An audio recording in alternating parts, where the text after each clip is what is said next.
Ernesto regardait anxieusement la nuit par la fenêtre, tremblant de peur. Dans les contours des arbres, il voyait des créatures fantastiques qui semblaient vouloir emmener sa petite sœur dans leur monde. Il sauta du rebord de la fenêtre et se précipita vers la porte pour la verrouiller à double tour. Cependant, quelqu'un de l'autre côté la devançait et tira violemment la porte vers lui. Le garçon, pris de peur, cria. « Maman! Maman! Sauve-moi !» Comme en répondre à cette supplication, une voix familière retentit de loin, chantant avec assurance une chanson populaire. Cette chanson remplit rapidement tout l'espace, et le méchant invisible qui tentait d'entrer dans leur maison tira une fois de plus sur la porte avant de partir. Mais la chanson ne s'arrêta pas, elle se rapprocha de plus en plus d'Ernesto, qui sentit la chaleur familière de sa mère tout près de lui. Il avait très envie de se blottir contre sa mère, mais il ne pouvait pas la trouver, il n'entendait que sa voix. « Ne crains rien, mon chéri, maman est avec toi, chante comme moi et personne n'osera te toucher. » Et la chanson familière retentit encore plus fort. Le garçon se mit à chanter en chœur, mais sa voix s'éteignait constamment. Cependant, sa mère lui tapota l'épaule et l'encouragea.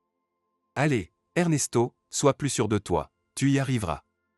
L'essentiel, c'est de ne pas avoir peur. » Il rassembla toutes ses forces et se mit à chanter de tout son cœur. Au lieu d'applaudissements, Ernesto entendit des jurons à son encontre. « Ernesto, es-tu devenu fou? Pourquoi chantes-tu des chansons médiocres au milieu de la nuit ?» Félicita se pencha sur lui et commença à le gifler assez sensiblement sur les joues. « Réveille-toi, somnambule. Non seulement tu fais des choses étranges en plein jour, mais tu ne me laisses pas dormir la nuit. » Les longs cheveux de sa femme chatouillaient son nez, et l'homme éternua plusieurs fois. La réaction de la femme mécontente ne se fit pas attendre. « C'est bien ça, d'abord des chansons, et maintenant tu éternues sans arrêt. Il ne manquait plus que tu me transmettes une maladie quelconque. » Ces derniers temps, Ernesto était de plus en plus agacé par l'arrogance de sa femme. Et il saisit l'occasion pour la rabaisser. « Félicita, de toute façon, tu risques de t'infecter par moi, car nous dormons ensemble, ce qui assure un contact étroit. Seule une combinaison spatiale peut te sauver. » Félicita répondit par des insultes. « Tes plaisanteries plates ne font qu'accentuer la pauvreté de ton esprit. » Il s'agissait clairement d'une allusion à l'origine paysanne de son mari. Les doux rêves s'étaient dissipés complètement, et l'homme s'assit sur le lit. Il interrogea sa femme. « Félicita, tu es indubitablement brillante intellectuellement, mais tu as des problèmes évidents de grammaire. La médiocrité et l'intelligence sont presque des mots identiques, alors il ne faut pas les utiliser dans la même phrase. » La femme bondit du lit. « Tu es vraiment un philologue. Tout irait bien, sauf que toi, mon cher, tu dégages la campagne à 1 kilomètre à la ronde. Si ce n'était pas pour mon père, tu serais encore en train de végéter près de la chaîne de montage. Chérie, tu te trompes encore une fois, j'ai travaillé avec d'autres pièces automobiles, et je n'ai pas eu le temps de végéter, comme tu l'as si imprudemment exprimé. En général, voici un conseil pour toi à l'avenir. Avant d'utiliser des termes spéciaux, tu devrais au moins en étudier superficiellement la signification. » La femme arracha brusquement la couverture de lui. « Va au diable avec tes conseils. Je ne comprends pas comment j'ai pu ne pas voir en toi une créature primitive. Tu prétendais être si amoureux, mais en réalité, tu ne voulais que la protection de papa. » Félicita, en colère, avait l'air ridicule et sans défense. Mais la situation ne jouait pas en sa faveur. Parce que, au fil des années de vie commune, Ernesto avait appris à gérer ses explosions de colère. Il lui dit calmement mais fermement. « Bon, arrête de te fâcher, rends-moi la couverture. J'ai froid. » « Oh, tu as froid. Pauvre petit. Tu te réchaufferas dans ton bureau. Bien que, fondamentalement, tu sois un locataire éternel dans cette maison et qu'il n'y ait rien ici qui t'appartienne. » Il savait que ce qui irritait le plus la femme, c'était son calme, alors il lui demanda avec un sang-froid glacial. « Félicita, qu'est-ce que tu veux obtenir? Si je ne te conviens pas, cherche un autre mari. Tu sais, je ne m'y opposerai même pas, mais ne fais pas de scandale au milieu de la nuit. » Tout en serrant la couverture contre sa poitrine, Félicita murmura à travers ses dents. « Je pense que tu as des problèmes de mémoire. C'est toi qui chantais au milieu de la nuit et qui m'as réveillé. C'est une belle chanson, les gens l'apprécient. Ma mère l'aime beaucoup. Elle m'est même apparue dans un rêve.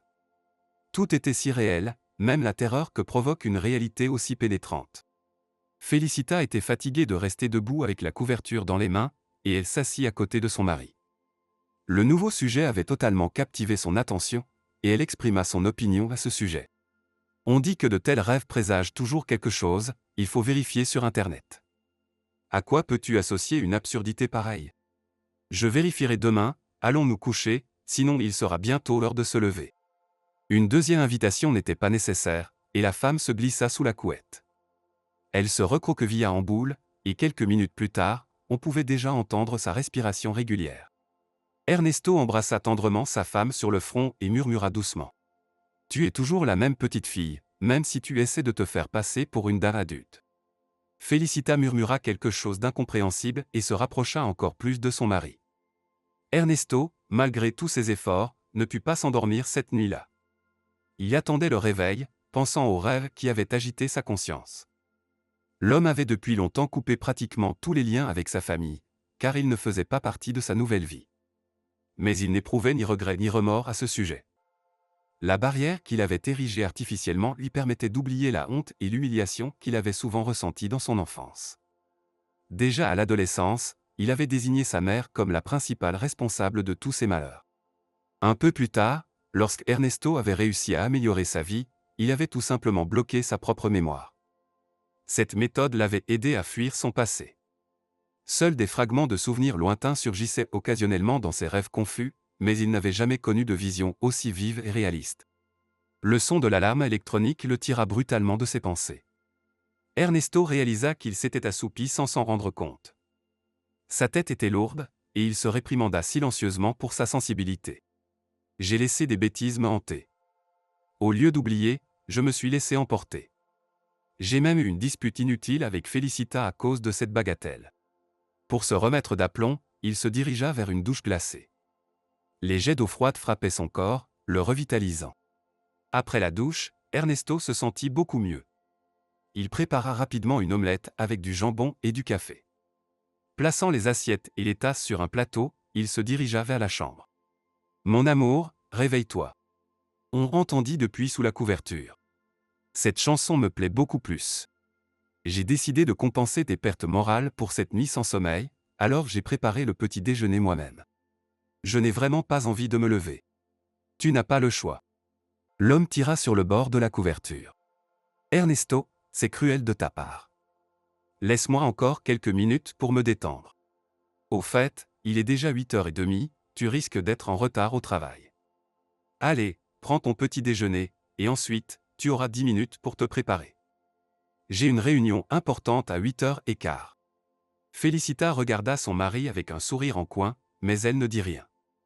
Cependant, Ernesto connaissait trop bien sa femme pour croire à son soudain apaisement. Alors qu'elle montait dans la voiture, il demanda comme si de rien n'était. « Et qu'est-ce que tu n'as pas eu le temps de me dire ?» La femme fit une expression étonnée. « De quoi tu parles ?»« De tout ça. Ce matin, quand tu dégustais l'omelette que j'avais préparée, tu me regardais d'une manière ambiguë. J'ai le droit. Parce que tu es mon mari. Mais honnêtement, je ne me souviens pas de ce à quoi je pensais alors. Et de toute façon, notre vie de famille est quelque peu étrange. Il y a quelques bizarreries, mais je ne le considère pas comme critique. » Félicita cria soudainement, effrayant son mari. « Ernesto, je me souviens. » « Félicita, peux-tu arrêter de crier comme ça? Je suis au volant. »« De quoi te souviens-tu? Quand tu es entré dans la chambre avec le plateau, j'ai pensé que j'avais déjà vécu une scène similaire dans ma vie. C'est exact, je te gâte souvent. Ernesto, tu as encore tout gâché. Je ne te dirai plus rien. » Pendant 5 minutes, la femme feignit d'être boudeuse. Mais à un moment donné, elle oublia et cria à nouveau. « Oui, j'ai aussi pensé que tu portais très bien cette robe de chambre dans un style oriental, associée à un plateau en argent. Au fait, mes copines de l'école de musique pensent que tu viens d'une famille aisée. Elles sont vraiment impressionnées par tes manières élégantes. Si elles savaient dans quel coin reculé je t'ai trouvé, elles tomberaient probablement dans les pommes. » La femme ne remarqua pas à quel point les jointures des doigts de son mari étaient devenues blanches. « Félicita, prends-tu plaisir à me rappeler mes origines? Et puis, je suis venu en ville par mes propres moyens, j'ai été accepté à l'université sans l'aide de personne. » La femme changea rapidement de visage. Elle incarnait maintenant l'innocence. « Ernesto, ne sois pas fâché. C'était accidentel.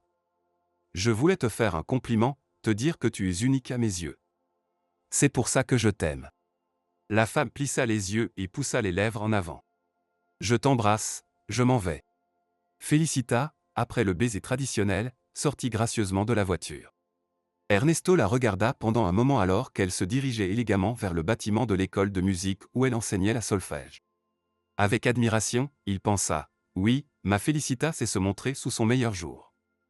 Personne ne peut lui enlever ça. Tout le chemin jusqu'au bureau, il pensait à sa femme et à sa vie de famille. Cependant, dès qu'Ernesto franchit le seuil du bureau, toutes ses pensées se tournèrent vers le travail. La journée passa inaperçue, et il rentra chez lui de bonne humeur. Près du complexe résidentiel où ils avaient récemment acheté un appartement, il y avait un parking payant. Ernesto décida de laisser sa voiture sur ce parking, car tôt le matin, il devait partir en affaires dans la région voisine. En hiver, la nuit tombait déjà sur la ville à 5 heures. Il ne remarqua donc pas immédiatement la silhouette féminine près de son entrée. Ernesto composa lentement le code de la serrure sur les portes massives et s'apprêtait à entrer dans le hall lorsque, de la rue, une voix familière l'interpella. « Ernesto ?» Il sursauta de surprise et se retourna. « Maman ?» « Je ne t'ai même pas remarqué. » Michela fit quelques pas en sa direction. « Et moi, je t'attends ici depuis un moment déjà, j'ai même eu le temps de geler. J'ai vu ta Félicita, mais elle est passée devant moi sans me reconnaître, apparemment. » La femme regarda son fils avec espoir, mais celui-ci ne fit que remarquer d'un ton banal. « Eh bien, nous parlerons à la maison. »« Allez, maman. » Il n'y eut ni étreinte, comme c'est souvent le cas lorsque des proches se retrouvent, ni baiser. L'homme laissa sa mère passer en premier et la suivit. Michela montait péniblement les marches, sanglotant régulièrement. Ernesto avait peur de la regarder dans les yeux et se demandait fiévreusement ce qui l'avait amené ici. Michela sanglota à nouveau avec un tragique exagéré et déclara. « Ernesto, je ne t'aurais pas dérangé, mais j'ai eu un malheur. Notre maison a presque complètement brûlé. Je n'ai nulle part où aller. » L'homme fut stupéfait par cette nouvelle. « Comment ça, brûlé ? Un court-circuit s'est produit, le câblage était vieux. Je n'y comprends rien dans ce domaine. Ça faisait des étincelles à cet endroit depuis un moment déjà, et puis je suis allé à la poste pour envoyer un peu d'argent à Samantha. Elle a du mal à élever Francis toute seule, et elle n'a personne d'autre pour l'aider. Maman, attends, en quoi Samantha et ses problèmes ont-ils un rapport? Elle s'est créée sa propre vie comme ça. Qu'elle se débrouille maintenant. Raconte-moi plutôt l'incendie. Comment cela a-t-il pu se produire? Sa mère répéta avec irritation. Et à quoi je te disais? Je suis allé à la poste pour envoyer de l'argent à ta sœur, et en revenant, je vois de la fumée au-dessus de ma maison. J'ai failli m'évanouir. La voiture des pompiers est passée en trombe avec la sirène. Tout s'est effondré en moi. L'ascenseur s'ébranla, et les portes s'ouvrirent en grinçant. Ernesto était complètement déconcerté et sortit en premier de la cabine de l'ascenseur. Michela ne put sortir à temps, et les portes se refermèrent sur elle. Son fils remarqua avec mécontentement. « Maman, il faut être plus attentive. » D'ailleurs, la plupart des accidents surviennent à cause de l'inattention des victimes elles-mêmes. « Merci, mon fils. Tu soutiens bien ta mère. » De l'amertume perçait dans la voix de la femme, mais Ernesto ne s'excusa même pas. Il réfléchissait toujours fébrilement à la façon de gérer cette situation. En ouvrant la porte de l'appartement avec sa clé, il dit « Maman, reste ici un moment, repose-toi un peu, et je parlerai à Félicita. » Pourquoi ça? Tu n'as pas ton mot à dire dans cette maison? Apparemment, non. Tu vois, cette propriété, son père la lui a offerte. Michela s'assit sur le bord du meuble à chaussures, tandis que son fils se dirigeait vers la cuisine, où sa femme faisait un boucan avec la vaisselle. À l'arrivée de son mari, Félicita fit une remarque sarcastique. Il semble que ce fut un rêve prémonitoire, ta petite maman s'est pointée. Je suis émerveillé par nos concitoyens de la campagne. Ils peuvent vous tomber dessus sans avertissement, comme ça. Peut-être qu'elle va te demander de l'argent. Non, Félicita. C'est tout à fait différent. Maman s'est retrouvée sans abri. Notre maison a brûlé. J'espère que tu ne comptes pas lui proposer de rester chez nous. Je suis catégoriquement opposé. L'homme s'écria. Félicita, comment peux-tu dire ça? C'est la mère. Et alors?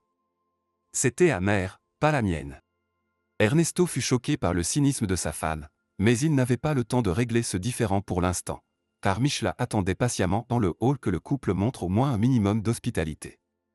L'homme décida d'aborder la question différemment. Félicita, j'espère que ma mère peut au moins passer la nuit ici. Je ne peux pas la laisser passer la nuit dehors. Ernesto, tu sembles avoir oublié que c'est un appartement, et je n'ai pas intention d'en faire un refuge pour les démunis. Félicita, surveille ton langage. Aie au moins un peu de respect pour ma mère. Moi, je me fiche bien de ta famille et de ses problèmes. Trouve un hôtel pour ta maman et le problème sera réglé. Donne-lui 200 $ et elle se débrouillera. Ernesto sortit de la cuisine en claquant violemment la porte. Il esquissa un sourire crispé et voulut dire quelque chose d'encourageant à sa mère, mais trébucha sur le regard sévère de Michla. Ernesto, j'ai tout entendu. Tu n'as pas besoin de te justifier. La femme se leva péniblement du meuble et saisit ses sacs. À ce moment-là, Félicita sortit de la cuisine sans préambule et s'attaqua à la visite. Maman, inutile de jouer les offensés ici. Vous feriez mieux de penser à votre fils. Rien qu'à votre apparence, vous compromettez Ernesto. Une autre mère à votre place aurait réfléchi 100 fois avant de se pointer ici. Et vous pouvez penser ce que vous voulez de moi, mais je n'ai vraiment pas intention de transformer mon appartement en refuge ou en dortoir. Voilà un peu d'argent pour vous, de quoi payer un hôtel et le trajet de retour. Félicita tendit plusieurs billets de 100 $ à sa belle-mère, mais cette dernière les repoussa brutalement. Je n'ai pas besoin de ton argent. Michla poussa la porte d'entrée entr'ouverte avec son pied et quitta définitivement l'appartement de sa belle-fille. Elle entendit son fils se justifier auprès de sa femme, tandis que cette dernière le réprimandait vivement. Pendant environ 5 minutes, les époux se disputèrent, et lorsque les passions se calmèrent, Ernesto se précipita à la suite de sa mère. Cependant, Michla était introuvable. L'homme parcourut tout le quartier, jeta un coup d'œil à l'aire de jeu pour enfants, attendit une demi-heure à l'arrêt de bus en espérant que sa mère se manifeste. Par précaution, il entra même dans le magasin le plus proche, mais nulle trace de Michla. La visite impromptue de sa mère, suivie d'une nouvelle dispute avec sa femme, avait ôté à l'homme toute envie de continuer à chercher. Pour se rassurer, il déclara à haute voix. Elle est probablement rentrée à la maison. Je l'appellerai demain pour savoir comment elle a résolu son problème de logement. Ernesto semblait avoir oublié la raison qui avait poussé sa mère à lui demander de l'aide. Aucune corde sensible ne vibrait en lui, car il ne se souciait guère du destin de cette femme à qui il devait la vie. Le premier souvenir conscient d'Ernesto remontait à sa petite enfance. Le village où le destin l'avait fait naître ressemblait à quelque chose entre une petite ville et un village. Deux quartiers s'étaient développés au point de fusionner, où, parmi les immeubles modernes de 5 étages, se trouvait une école, une crèche et de nombreux magasins. La vieille partie du village se composait principalement de constructions privées. La plupart des habitants de cette partie élevaient des volailles et du bétail, car l'agriculture domestique aidait les gens à survivre pendant les années difficiles de la période de transition et de la crise qui avait suivi. Mais Michla ne suivait pas les traditions généralement acceptées, car elle passait des journées entières à la ferme. La grand-mère d'Ernesto, Rosalia, réprimandait souvent sa fille. « Michla, tout est chez toi différent. Pourquoi ne prends-tu pas quelques poules avec un coq? Notre petit-fils aurait des œufs frais, mais ton petit garçon semble malade. » Mais Michla n'était pas du genre à se laisser faire. Elle avait toujours une réponse appropriée prête pour toute éventualité.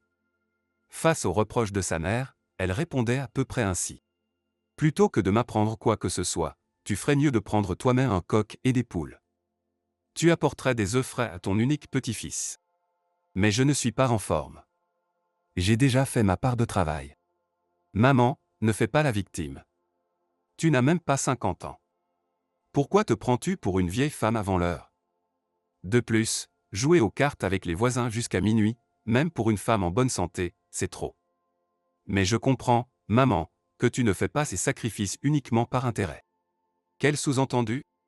Rosalia fit de son mieux pour exprimer le plus grand degré d'indignation, mais elle n'obtint qu'un 3 moins bien mérité.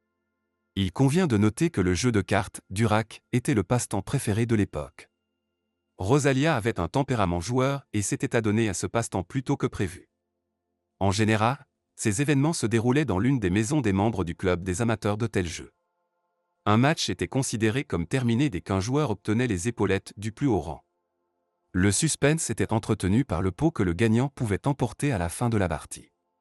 Michla avait découvert le passe-temps de sa mère par hasard. Sa meilleure amie Valentina, avec qui elle travaillait à la ferme, le lui avait révélé. Valentina, elle aussi, élevait seule sa fille, ce qui avait créé des liens quasi familiaux entre les deux jeunes femmes. Michla avait des relations tendues avec sa mère et Valentina lui avait un jour avoué. « Michla, tu n'es pas seule dans ce cas. Ma mère est aussi une fervente admiratrice de ce jeu. Tout irait bien, sauf qu'elle refuse de s'asseoir avec Bruna. Toi, tu as plus de chance à cet égard, car Rosalia veille sur Ernesto. » Valentina était bien informée sur les particularités des soirées des membres plus âgés de la communauté, et elle avait raconté à son amie que les respectables citoyens jouaient aux cartes pour de l'argent. « Michla, laisse-les devenir fous s'ils le souhaitent, mais j'ai peur que la police découvre ce que font les personnes âgées. Crois-moi, Valentina, personne ne se soucie des passe-temps de nos mères. » Les deux amis n'abordèrent plus ce sujet, jusqu'à ce qu'un événement extraordinaire se produise. Les réunions du club avaient le plus souvent lieu chez Eleonora, la voisine de Michla. Cette personne très scandaleuse avait une passion pour l'argent, c'est pourquoi elle élevait des canards, des oies, des lapins et autres animaux domestiques dans sa cour. Un jour, pendant une partie de jeu, Rosalia a dû faire une pause pour des raisons évidentes. Quand elle se dirigea vers les toilettes, Ernesto, que sa grand-mère avait chargé de jouer dans la cour, la remarqua. Le petit garçon de 3 ans laissa ses jouets de côté et se précipita dans la cour voisine en criant. « Grand-mère, joue avec moi. » Cependant, les yeux de Rosalia étaient au bord de la patience en raison de la longue attente. Elle répondit. « Ernesto, joue ici, je m'occuperai de toi plus tard. » Le garçon commença à attendre sa grand-mère dans la cour, mais il fut soudainement intrigué par une oie, qui se distinguait non seulement par son tempérament difficile, mais aussi par sa grande taille. L'oie se précipita et se jeta sur l'enfant, le renversant par terre. Le garçon hurla de terreur, ce qui fit sortir sa grand-mère des toilettes. Rosalia, criant. « Oh, tu es un monstre. Lâche l'enfant. » Elle attrapa l'oie par le cou et la frappa violemment contre la clôture. Lenny vaincu émit une série de son butureau et se tut. La propriétaire sortit de la maison en courant. « Rosalia, qu'as-tu fait à mon Karl? Comment mon troupeau va-t-il survivre sans son leader ?» Ce n'est que lentement que la grand-mère réalisa que Karl était l'oie agressive qui avait attaqué son petit-fils. Elle releva l'enfant du sol, qui se comportait de manière très étrange, et essaya de le secouer, mais le garçon ne pleurait même pas. Rosalia avait peur pour son petit-fils. « Eleonora, peu importe ce qui arrive à ton Karl. Ton oie a terrorisé mon petit-fils. Ernesto, dis quelque chose à ta grand-mère. » Mais l'enfant resta silencieux. Au lieu de manifester de la compassion et d'aider son ami, la propriétaire de l'aire de jeu réprimanda le petit de 3 ans. « Ernesto, pourquoi es-tu venu dans ma cour? Tu aurais dû jouer chez toi. » Rosalia repoussa brutalement sa voisine. « N'ose pas crier sur mon petit-fils. » Elle cria dans toute la rue. « Je me moque bien de ton gamin. Mon oie est plus importante pour moi. Qui va me rembourser mes pertes maintenant? Où vais-je trouver une autre oie comme celle-là? » La grand-mère Eleonora éclata en sanglots à haute voix et se précipita vers l'oie gisant à l'écart. Apparemment, les larmes de la propriétaire avaient un effet revigorant sur l'animal. L'oie commença d'abord à glousser, puis se leva péniblement et se dirigea vers les 2 oies qui l'attendaient patiemment près du poulailler, ainsi que la couvée d'oisons qui attendait le retour de son chef. La voisine rayonnait de bonheur, tandis que Rosalia, tenant son petit-fils dans ses bras, s'éloigna de la cour. « Eleonora, tu es vraiment bête, et ton oie est méchante. C'est fini, je ne viendrai plus chez toi. Ça m'est égal. » Près de la cour, les voisins les plus proches s'étaient déjà rassemblés et se réjouissaient sincèrement du spectacle animé de la dispute entre les 2 amis. Après cet incident, les femmes âgées se sont soigneusement évitées mutuellement. L'oie Karl s'est rapidement remis du stress qu'il avait subi. Cependant, l'attaque de l'oie agressive a eu des conséquences pour le jeune Ernesto. En fin de journée, le garçon reprit conscience, mais lorsqu'il parla, sa grand-mère se prit à tête. « Aïe aïe aïe, il bégait maintenant. Ernesto, Michla va me rendre folle. » Bien sûr, la jeune mère, en apprenant cet incident choquant, s'en prit à Rosalia. « Maman, comment puis-je te faire confiance avec l'enfant après cela ?» La grand-mère, bien qu'elle soit très inquiète pour son petit-fils, renversa la situation sur sa fille. « Je ne me suis pas proposé comme nounou. Je ne suis pas en état de m'occuper d'un enfant. Pourquoi ne pas l'inscrire à la crèche? Michela trouva ce conseil raisonnable, mais le bégaiement d'Ernesto s'aggravant, elle fut contrainte d'emmener l'enfant dans le village voisin chez sa grand-mère, qui avait l'habitude de soigner les enfants apeurés. Ernesto se souvenait encore comment la vieille femme, qui ressemblait beaucoup à la sorcière Baba Yaga, avait d'abord mesuré sa taille avec un fil, puis avait coupé une mèche de cheveux. Elle donna ensuite les fils avec les cheveux à Michela et lui demanda de les cacher chez elle, dans le cadre de la porte. Pendant ce processus, on lui conseilla de réciter des mots pour conjurer le malheur. Probablement, la méthode recommandée par la guérisseuse a été bénéfique pour l'enfant, car peu de temps après, Ernesto se remit à parler normalement. La peur des oies, cependant, resta avec lui pour le reste de sa vie. Une fois qu'Ernesto fut complètement rétabli, Michela inscrivit son fils à la garderie. Et Bruna, la fille de Valentina, avait déjà bien pris ses marques. C'était un événement marquant dans la vie des deux femmes. Les mères célibataires estimaient que le destin leur indiquait ainsi les bonnes décisions pour leur avenir. Tante Valentina, en particulier, aimait fantasmer sur ce sujet. Michela, imagine que nos enfants grandissent et se marient. Alors, nous serons vraiment parentes et nous nous occuperons ensemble de nos petits-enfants. Michela croyait davantage en la vie réelle et, par conséquent, souhaitait secrètement un avenir plus réussi pour son fils, avec une femme riche. Mais elle ne partageait que rarement ses projets avec son ami. Elle n'a rien dit à Valentina sur sa liaison secrète avec un jeune agronome que leur exploitation agricole avait envoyé pour un échange d'expériences.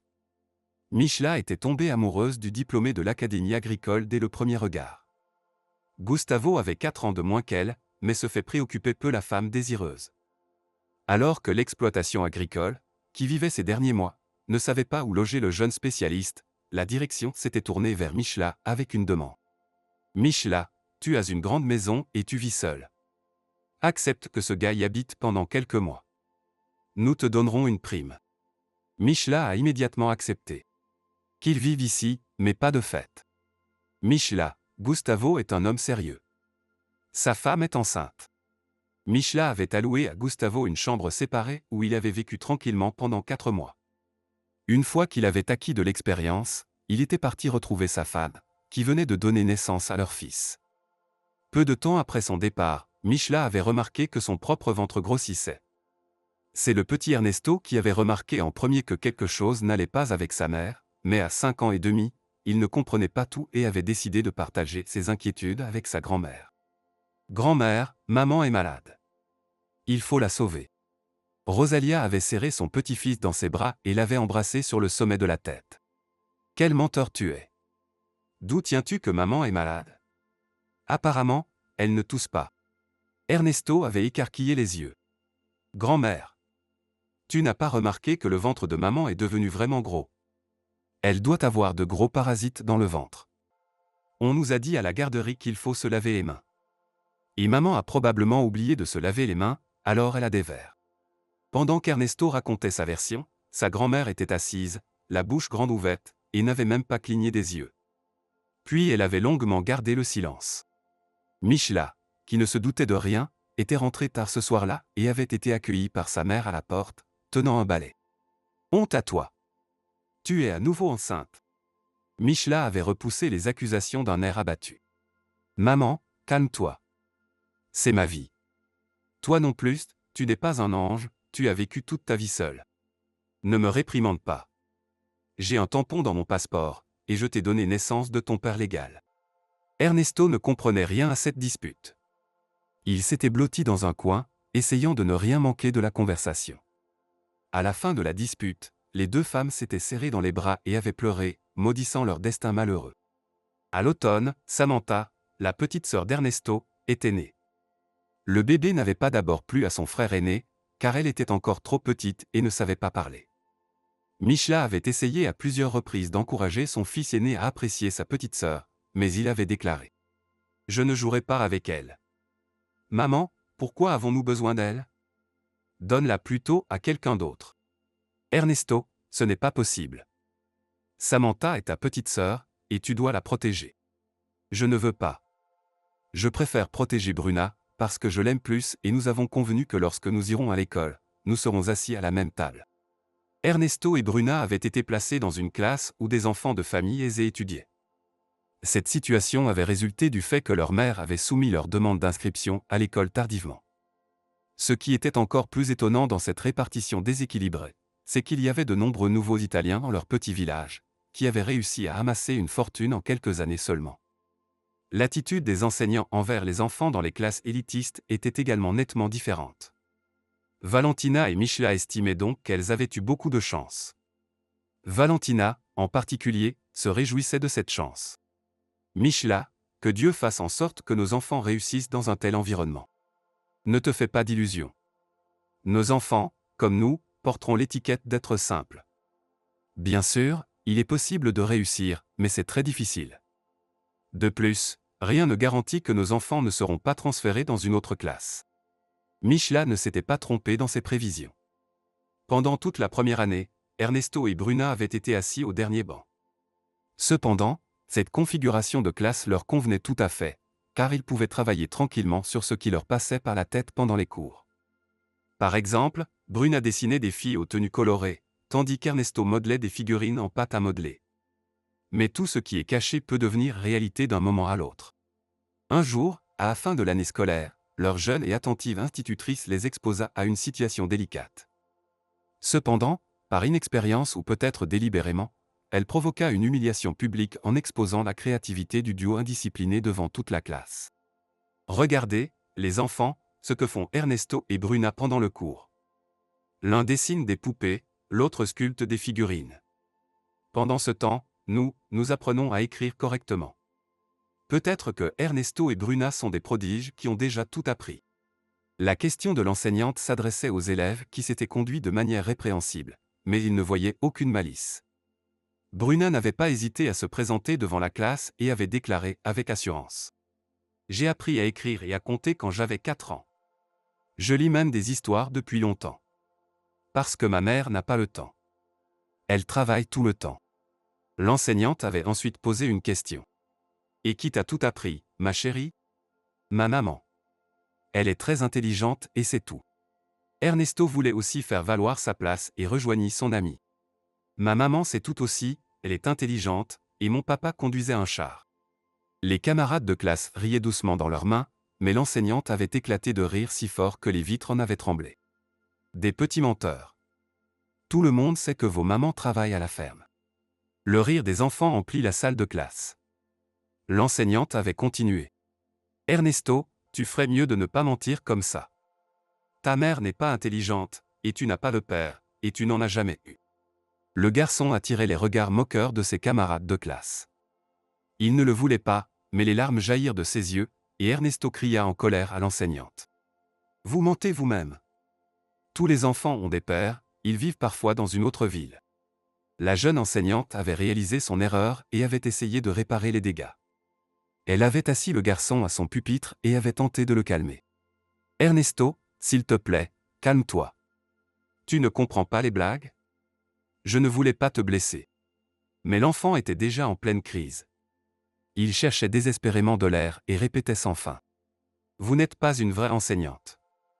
Les vraies enseignantes sont gentilles, mais vous êtes méchante. » Apparemment, la peur vécue dans sa petite enfance avait laissé des séquelles sur l'enfant, et il se débattait avec des mouvements spasmodiques des mains et des jambes.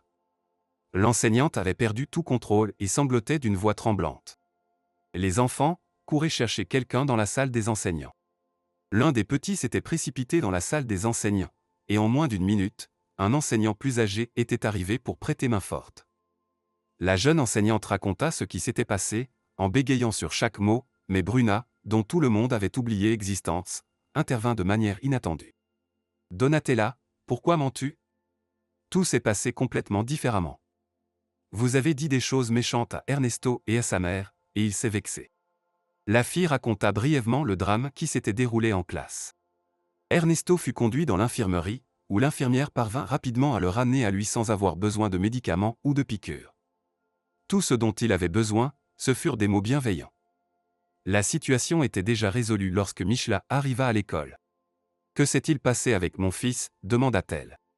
La femme était au bord de la crise de nerfs et exigeait des explications des enseignants, mais ces derniers gardaient le silence, se lançant des regards complices.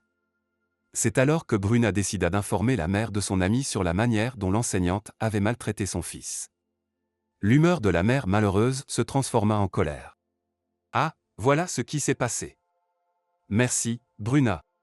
Michela se mit à chercher la responsable de l'incident. Cependant, lorsque les cours des élèves de première année se terminèrent, Donatella n'avait aucune intention de régler ses comptes avec la mère en colère de son élève. Elle décida donc de fuir par la sortie de secours. Mais Michela avait elle-même été élève dans cette école, et elle déjoua la manœuvre de la jeune enseignante. Elle la rattrapa à la sortie et la secoua vivement. « Madame, personne ne vous a donné le droit de lever à un. » Mais la mère indignée était déjà incontrôlable. Michela se jeta sur l'enseignante sans ménagement. « Écoute-moi. Je vais te parler de tes droits et de tes devoirs. Tu penses que tu as appris à être enseignante et que tu peux faire ce que bon te semble. Eh bien, ça ne marchera pas comme ça. Souviens-toi, si tu humilies à nouveau mon enfant, tu devras te battre avec moi de toutes tes forces. Est-ce que c'est bien clair pour toi ?» Donatella, à ce moment-là, ressentait une peur animale, si bien qu'elle bredouillait des paroles incompréhensibles. Mais derrière les coulisses, plusieurs élèves plus âgés observaient la scène avec enthousiasme. Le lendemain, la nouvelle du scandale se répandit rapidement dans le village, et l'école fut secouée par l'incident. Bien sûr, cet incident aurait pu être résolu autrement s'il ne concernait pas des élèves de première année. Par conséquent, la jeune enseignante dut démissionner, et, d'un commun accord entre les mères d'Ernesto et de Bruna, les deux enfants furent transférés dans une autre classe de première année. C'est Elisa qui prit en charge leur éducation, une enseignante très gentille avec une grande expérience. Cependant, les relations avec leurs camarades de classe ne se passèrent pas bien. Les élèves de la nouvelle classe évitaient ostensiblement les nouveaux venus, mais Ernesto et Bruna ne se laissèrent pas abattre et apprécièrent leur amitié l'un envers l'autre. Valentina, avec un sourire attendri, observait les enfants et disait souvent à son amie: « Michela, je regarde nos écoliers, et ils me rappellent de plus en plus le couple mignon de la publicité. » Michela, plus pragmatique dans sa vision de la vie, n'était pas aussi enthousiaste à propos de l'amitié enfantine. « Ne te réjouis pas trop vite, Valentina. Quand tout le monde vous ignore, nos enfants n'ont d'autre choix que de se soutenir mutuellement. » Michela, qu'est-ce qui ne va pas avec ça? À mon avis, c'est plutôt charmant. Après tout, les enfants grandissent tout un jour, ils fondent leur propre famille. Et nos enfants n'auront pas à chercher un partenaire, car le destin s'en est déjà chargé. Valentina, ne présume pas trop tôt. On ne sait pas encore comment la vie évoluera. Et excuse-moi, mais je ne vois vraiment rien de positif si tout se passe réellement comme tu le prédis. D'un commun accord tacite, les amis évitèrent d'aborder davantage ce sujet. Pendant ce temps, l'amitié d'enfance entre Bruna et Ernesto se renforçait chaque jour un peu plus. Au fil des années passées à l'école, ils ne se sont jamais disputés, mais après leur diplôme, une sérieuse querelle a éclaté entre eux. Ernesto était passionné par la technologie, tandis que Bruna voulait qu'ils s'inscrivent ensemble à l'école vétérinaire. Bruna défendait ardemment son plan. « Ernesto, réfléchis par toi-même, c'est la décision la plus raisonnable dans notre situation. Je veux aussi aller à l'université, mais ma mère ne pourra pas se le permettre. Et dans ta famille, la situation n'est pas meilleure, car tu as encore une petite sœur qui grandit. En fin de compte, nous pouvons obtenir un diplôme d'études secondaires, puis entrer directement à l'université. C'est ce que font tous les autres. » Cependant, le discours passionné de Bruna n'a pas convaincu Ernesto.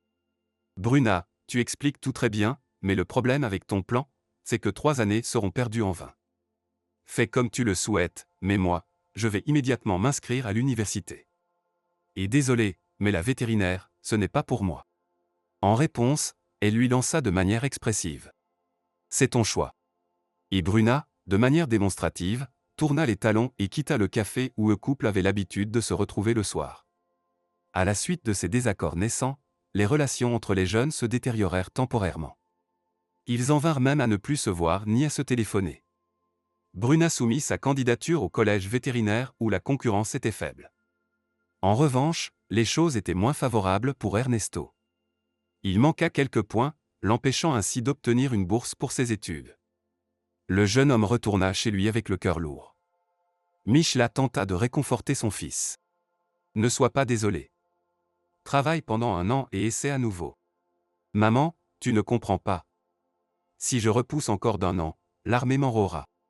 Ce n'est pas si grave. Tout le monde sert. C'est le devoir de tout homme normal. Maman, s'il te plaît, ne dis pas ça. Pourquoi ai-je eu si peu de chance? Pourquoi suis-je né dans une famille pauvre? Michla fut choqué par de tels propos. Ernesto, peut-on dire de telles choses? Je vis uniquement pour toi et Samantha. Je travaille jour et nuit. Le jeune homme demanda à sa mère. Et qu'as-tu accompli grâce à ton dur labeur? C'est ainsi que tu le veux? Ne rien faire et tout avoir. Oui, c'est ce que je veux, et je ne vois rien de mal à cela. Si nous avions de l'argent, je pourrais me permettre d'aller dans une école payante. Après tout, j'ai un bon score. Michla se perdit dans ses pensées. Toute la journée, elle avait cherché une solution à ce problème difficile, comment financer les études de son fils. Toutes sortes d'idées lui étaient venues à l'esprit, mais aucune d'entre elles ne semblait convenir. Pour la première fois de sa vie, elle décida de demander conseil à sa mère. Rosalia écouta attentivement sa fille. L'argent, on pourrait dire qu'il est sous tes pieds. Michla leva les yeux avec surprise, mais par précaution, elle regarda sous ses pieds. Maman, que veux-tu dire? Tu te sens bien? Je n'ai pas beaucoup dormi. Hier soir, nous avons joué aux cartes jusqu'à 2 heures du matin. Mais ce n'était pas mon jour de chance. J'ai perdu. Mon Dieu, tu n'as vraiment rien d'autre à faire? Non. Tu sais à quel point c'est ennuyeux de rester seul entre 4 murs. Je me traîne de coin en coin toute la journée. Alors, j'ai pensé que Michla pourrait vendre sa maison et que je pourrais emménager chez toi. Et l'argent servirait pour l'éducation de mon petit-fils. La vieille femme regarda sa fille avec espoir. Michla ne savait pas si elle devait pleurer ou rire. Maman, je t'ai proposé 1000 fois de venir vivre avec moi. Mais tu as toujours refusé. Maman, tu ne peux pas nier ça, n'est-ce pas? Je finis par ne plus te comprendre. Je ne voulais pas avant, mais maintenant les temps ont changé. Seulement, je ne sais pas combien on me donnera pour ma maison. Michla ne rentra pas chez elle, elle vola. Dès le pas de la porte, elle commença par chanter le couplet de sa chanson préférée. Ernesto savait déjà que sa mère ne chantait cette chanson que lorsque son humeur était au beau fixe. De plus, après l'introduction musicale, la partie principale du programme devait suivre, et il avait raison. Après la chanson, Michla annonça solennellement. « Mon fils, tu peux soumettre ta candidature pour des études payantes, si ce n'est pas trop tard. » Ernesto n'en croyait pas ses oreilles. « Maman, il n'y a pas si longtemps, tu disais que nous n'avions pas d'argent. » La femme fit un clin d'œil malicieux à son fils. « Eh bien, nous avons eu un sponsor inattendu en la personne de ta grand-mère. Elle a décidé de vendre sa maison. » Le jeune homme n'écouta même pas jusqu'au bout, il se mit lui aussi à danser frénétiquement. « Génial, bravo grand-mère. Je lui serai reconnaissant toute ma vie. » Mais la joie du jeune homme fut brusquement interrompue par un avertissement de sa mère. « Ernesto, ne pense pas que tout l'argent t'appartient. Nous partagerons la somme en deux. Samantha grandit, elle devra aussi faire des études. » Après que tout ait été dit, Michla se dirigea vers la cuisine pour préparer le dîner. Elle ne vit pas le visage furieux de son fils. Lorsque sa mère sortit de la pièce, il murmura. « Samantha, Samantha, tout pour Samantha, parce qu'elle est la plus jeune. » D'accord, je supporterai ça. L'acheteur pour la maison de Rosalia a été rapidement trouvé, et ce n'était pas sans l'aide de Valentina, qui était partout à la fois. Après avoir reçu la caution, la grand-mère a immédiatement remis l'argent à son petit-fils. Ce dernier est alors parti en ville pour déposer ses documents à l'université. À la commission d'admission, ils ont remarqué avec mécontentement. « Jeune homme, pourquoi avez-vous attendu jusqu'au dernier moment ?» Ernesto a répondu sans hésitation. « Je n'avais pas d'argent. » La femme, sarcastique, a demandé. « Et ensuite, l'argent est tombé du ciel. Ou peut-être que tu cherchais un trésor, tellement tu voulais étudier? Quelque chose comme ça, ma grand-mère a vendu sa maison. » Une femme d'âge mûr, portant des lunettes fines, fixa le jeune homme et dit. « Mon Dieu, quelle dévotion! Jeune homme, vous devriez porter votre grand-mère sur vos épaules. » Essayez de justifier ses espoirs. Ernesto avait promis à cette femme passionnée de montrer le meilleur de lui-même. De retour chez lui, il décida qu'il était temps de rétablir des relations normales avec Bruna, et la meilleure occasion pour cela était un voyage ensemble vers son lieu d'études futur. Ils convinrent de se retrouver à la gare et montèrent dans le même wagon du train. Cependant, après plusieurs semaines de séparation, les jeunes avaient appris à se débrouiller sans l'autre, et la conversation entre eux ne coulait pas naturellement. Ernesto parlait avec enthousiasme à Bruna de l'acte héroïque de sa grand-mère, mais Bruna ne souriait même pas. Pendant presque 2 heures de trajet, la jeune fille ne répondit que brièvement par oui ou non. Elle était perdue dans ses pensées. Ils se séparèrent à l'arrêt de bus. Ernesto fit une demande. Bruna, ne te perds pas, appelle plus souvent. Elle sourit, s'efforçant de le faire paraître aussi indifférente que possible. Ernesto, c'est traditionnel que le garçon appelle en premier. Pourquoi devrais-je te déranger? Peut-être que tu auras une petite amie?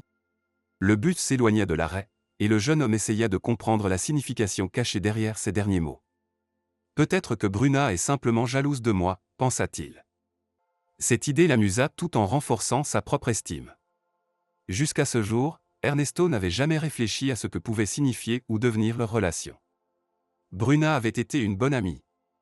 Elle ne l'avait jamais déçu et avait toujours tenu ses promesses, mais tout ce appartenait à l'enfance. Maintenant, Ernesto voulait savoir s'il aimait réellement Bruna, ou si leur lien était toujours celui de l'amitié enfantine. Il ne savait pas que, à ce moment précis, son ami dans le bus essayait également de répondre à la question de savoir si elle resterait simplement amie ou si leur relation passerait à un tout autre niveau. Mais comme cela arrive souvent, la vie elle-même finit par mettre chaque chose à sa place. Pendant les 6 premiers mois, les jeunes se rencontraient presque chaque semaine lors de leur voyage au village. Ils bavardaient dans le train sur divers sujets, mais évitaient soigneusement de discuter de leur vie personnelle. Seule une fois, Bruna demanda comme par inadvertance. « Et dans ta classe, y a-t-il des filles ?» Ernesto éclata de rire. « Quoi ? C'est une université technique, les filles ne sont pas intéressées par les engins. Je suppose qu'à ta faculté vétérinaire, il n'y a que des filles. » La jeune fille détourna coquettement les yeux. « Ernesto, pourquoi te moques-tu ainsi ? Je suis à l'université et après avoir obtenu mon diplôme, je trouverai peut-être un travail dans une clinique vétérinaire. Donc, tu iras travailler à la ferme de ta mère. » Bruna soupira. « Oui. Mais tu sais, je ne le regrette pas du tout. Le plus surprenant, c'est que dans notre université, il y a des filles et des garçons tout à fait ordinaires. Alors, il y a quand même des gars. Oui. Ne pense pas que le collège soit nul. Nous avons des événements intéressants de toutes sortes. En général, c'est très intéressant là-bas. Peut-être que tu me convieras un jour ? Je dois bien savoir avec qui tu traînes. À la première occasion, je t'inviterai, c'est promis. » Mais cette occasion ne se présenta jamais. Les études absorbèrent entièrement Ernesto. De plus, il dut travailler en tant qu'ouvrier dans une usine le soir pour gagner un peu d'argent pour ses vêtements et autres nécessités. Bruna trouva également un moyen supplémentaire de gagner sa vie. Une connaissance l'aida à trouver un emploi dans un salon de toilettage pour chiens. Lorsque Ernesto apprit la nouvelle activité insolite de son ami, il rit longtemps. « Bruna, peut-être que tu ouvriras aussi un atelier à l'avenir, et tu coudras des vêtements à la mode pour les chats, les chiens et autres animaux. Ne ris pas à tort. À ta connaissance, c'est aujourd'hui une activité très rentable. Par exemple, ma patronne a commencé par s'occuper des animaux de compagnie de ses amis. Ensuite, ses amis ont parlé de cette talentueuse couturière à d'autres amis. En bref, après 6 mois, elle avait déjà trop de clients. Et seulement 1 an après le début, elle avait son propre atelier. Eh bien, chacun perd la tête à sa manière. Certains achètent des voitures de luxe, d'autres dépensent une fortune pour des chiens de race. Je ne sais même pas ce que tu choisirais, Bruna, quand nous nous marierons. » Cette déclaration fut inattendue. Elle essayait de parler avec indifférence, mais sa voix tremblante trahissait son excitation. « D'où viens-tu avec l'idée que nous nous marierons, Ernesto ? Tout va dans cette direction. Il doit bien y avoir une suite logique ou une conclusion à notre amitié. Peut-être, il doit y en avoir une. Mais je n'y ai pas encore réfléchi. Tu as encore le temps d'y penser. » Bruna éclata de rire. « Ernesto, viens-tu de me faire une proposition ? Je t'ai bien compris. Eh bien oui. Mais tu es encore en train d'étudier. Si tu ne le savais pas jusqu'à présent, je vais te révéler un terrible secret. Selon les statistiques, les étudiants se marient même plus souvent que les adultes. C'est étonnant. C'est la première fois que j'entends ça. Tu as encore beaucoup de choses à apprendre, et il me revient de tout enseigner. » Après cela, un baiser a suivi. Le couple était ravi de cette nouvelle étape de leur vie, et pour ne pas perdre de précieux jours en vain, ils ont décidé de vivre ensemble. Après de courtes recherches, Ernesto a trouvé un logement abordable, une petite chambre dans un vieil immeuble. La propriétaire leur a remis les clés sans poser de questions, mais elle les a avertis. Vous n'avez qu'une petite chambre à votre disposition. Pour l'instant, je vis chez ma fille, mais je passerai de temps en temps. Soyez discret pour que les voisins ne se plaignent pas. Ernesto a rassuré la vieille dame. Ne vous inquiétez pas, nous sommes de pauvres étudiants. Nous allons bientôt nous marier, donc les fêtes bruyantes ne sont pas au programme. Bien qu'Ernesto évoque souvent le mariage imminent, il n'avait pas intention de légaliser leur relation si rapidement. Ainsi, pour Bruna, il ne restait plus qu'à être patiente et à attendre. Elle ne laissait même pas la pensée que son bien-aimé puisse la tromper. Mais un an s'écoula, et la situation ne bougea pas. Michela la changea. On ne sait pas de qui, mais elle découvrit que les enfants vivaient ensemble. Lorsqu'Ernesto vint lui rendre visite, sa mère demanda. « Tu te fiches de moi? Combien de temps comptez-vous encore vous cacher, toi et Bruna ?» Ernesto prit un air innocent. « Maman, de quoi tu parles ?» La femme éleva la voix. « Ne fais pas semblant.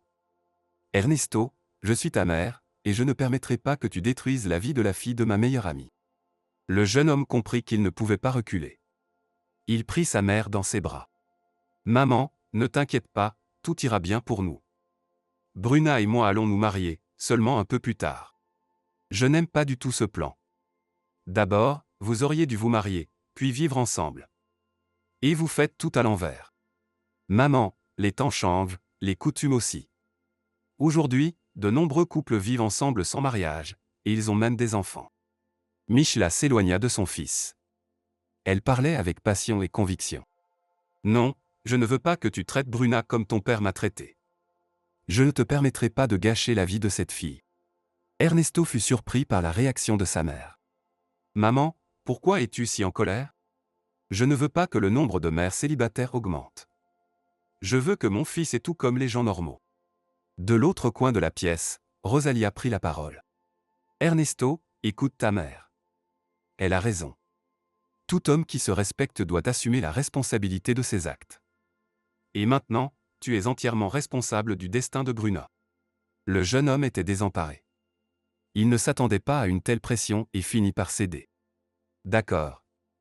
Demain, nous déposerons une demande. Bruna et moi voulions d'abord terminer nos études, puis nous marier. Puisque vous insistez, nous accélérons le processus. » Toutes les parties étaient satisfaites de cet accord de compromis. Ernesto, comme promis, appela Bruna le lendemain. La date de leur enregistrement coïncidait avec la fin des études de Bruna, ce qui la rendit très heureuse. Cependant, la joie de la mariée était prématurée. À ce moment-là, elle ne savait pas quelle honte elle devrait endurer le jour censé être le plus lumineux et le plus heureux de sa vie. Michela regardait distraitement les aiguilles de la grande horloge qui trônait au-dessus de l'entrée de la salle d'attente. Elle marquait les secondes et les minutes, mais pour elle, le temps semblait s'être arrêté au moment où son fils l'avait pratiquement chassé de chez lui. Elle ne savait pas où aller ni comment passer la nuit. Par instinct, elle se dirigea immédiatement vers un arrêt de bus et monta dans le premier bus qui s'arrêta. Le chauffeur demanda. « Madame, où allez-vous » Elle posa une question en retour. « Et vous, où allez-vous » Le conducteur était étonné. Des gens étranges. Ils montent dans les transports sans connaître l'itinéraire. « Madame, la destination finale est la gare. » « Oui, exactement. Je dois aller à la gare. » Elle tendit de l'argent pour le billet. Elle n'avait vraiment pas envie de se lancer dans une discussion avec le conducteur qui semblait manifestement s'ennuyer. Elle se dirigea donc vers l'arrière du bus et y resta jusqu'à la fin du trajet. Tout au long du trajet en bus et ensuite à la gare, une seule pensée tournait dans son esprit, que faire ensuite? Michela ne s'attendait pas à ce que son fils la renvoie ainsi, directement depuis la porte d'entrée, après l'incendie qui avait eu lieu la veille. Les voisins étaient prêts à lui offrir un coin, mais elle avait refusé leur aide. « Je vais chez mon fils. Lui et sa fiancée ont récemment acheté un nouvel appartement, de 120 mètres carrés. J'espère qu'ils m'accueilleront. » Cependant, les espoirs de la femme ne s'étaient pas réalisés. Bien sûr, elle aurait pu retourner au village maintenant et frapper à n'importe quelle porte voisine. Mais que diraient les gens quand ils apprendraient qu'Ernesto avait chassé sa propre mère? Comme un cri de désespoir, elle murmura. « Oui, nous avons vendu la maison de grand-mère pour rien. » La femme assise à côté d'elle la regarda avec inquiétude. Qu'avez-vous dit? Êtes-vous malade? Rien, tout va bien. C'est sorti involontairement. La femme la regarda à nouveau avec inquiétude et précipita de changer de siège. Mishla pensa, les gens commencent déjà à m'éviter. Que se passera-t-il ensuite? Cette question avait été posée de nombreuses fois par la femme, et maintenant, même la regrettée Rosalia, après le mariage avorté de son fils, se la posait. Pour cet événement, 2 familles avaient préparé pendant 2 mois entiers. Les mères du marié et de la mariée voulaient que l'événement soit de la plus haute qualité. En particulier, dans ce domaine, l'infatigable Valentina avait brillé. Mishla, que tout le monde nous envie la façon dont nous allons célébrer le mariage de nos enfants. Bien que Mishla fût habituée à de tels commentaires de son amie, elle demanda avec inquiétude. Valentina, avoue tout de suite ce que tu as en tête. Son amie répondit joyeusement. En bref, j'ai engagé de vrais artistes. Valentina, mais c'est cher. Mishla, tout est strictement selon le contrat, conformément au tarif établi. Quant à l'argent, tu n'as pas à t'inquiéter. Je prends en charge ce point. En bref, j'ai contracté un prêt, de toute façon, on ne peut pas faire sans. Une mariée a besoin de tellement de choses. Et la robe, et la coiffure, et autres accessoires.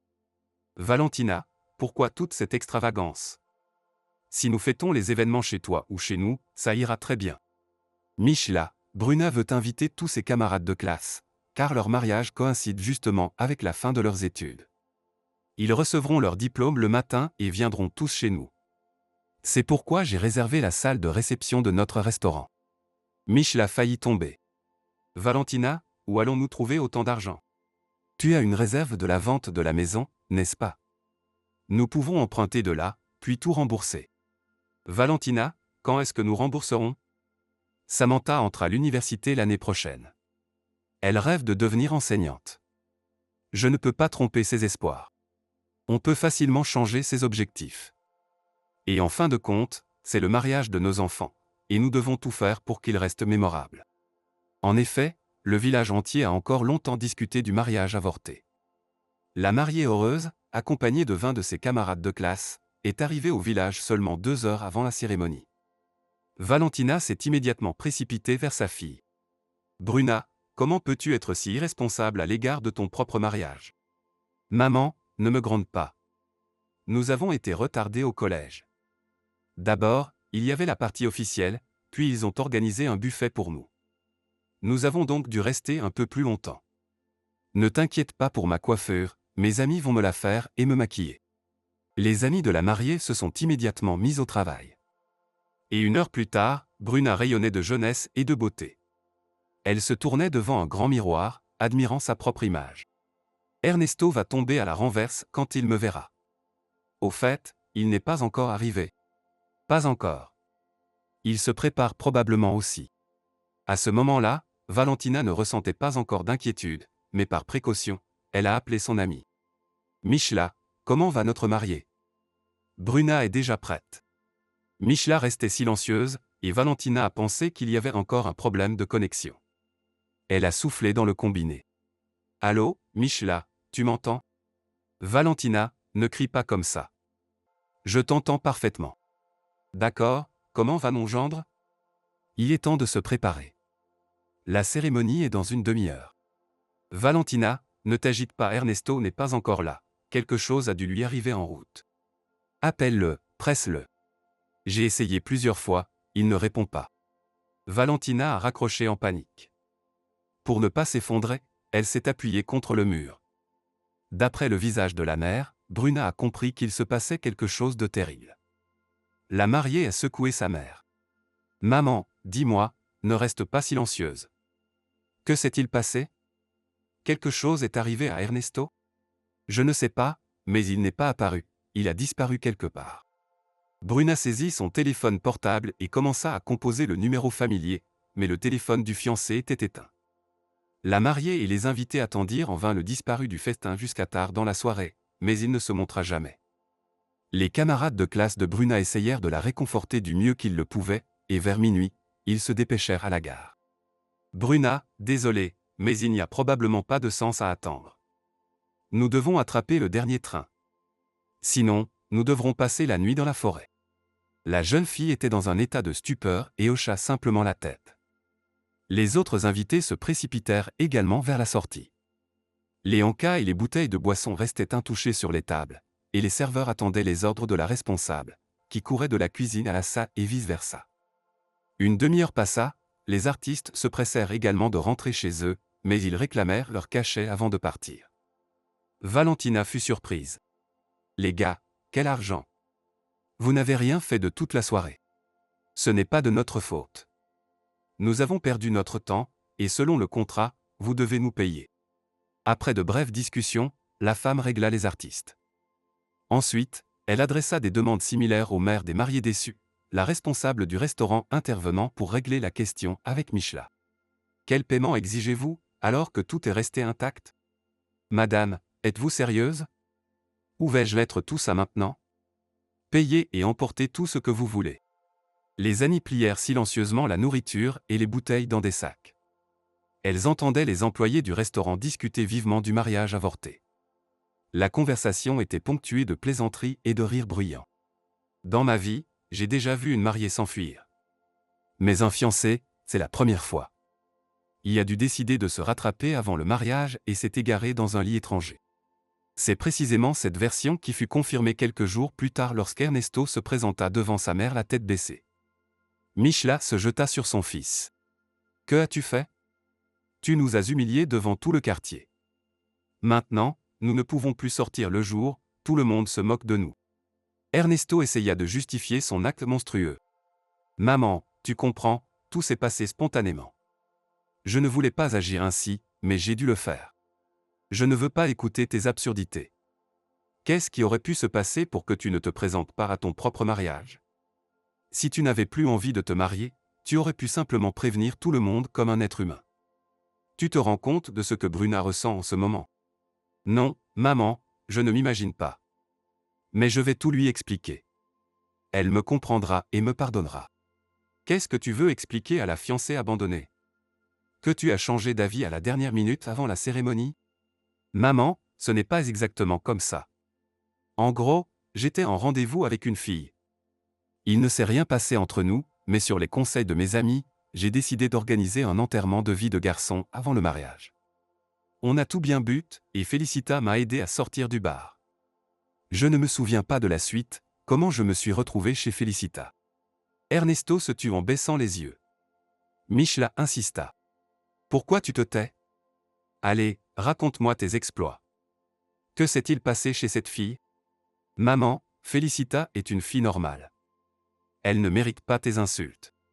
Les filles normales ne se retrouvent pas au lit avec les maris des autres. En fin de compte, tu étais le futur mari de Bruna, il ne vous restait qu'à vous marier. Et tu as choisi une autre. Maman, ce n'est pas tout à fait comme ça. Je te le dis, je ne me souviens de rien. J'ai repris mes esprits seulement lorsque Lorenzo a débarqué dans la chambre le matin. C'est son père. Oui.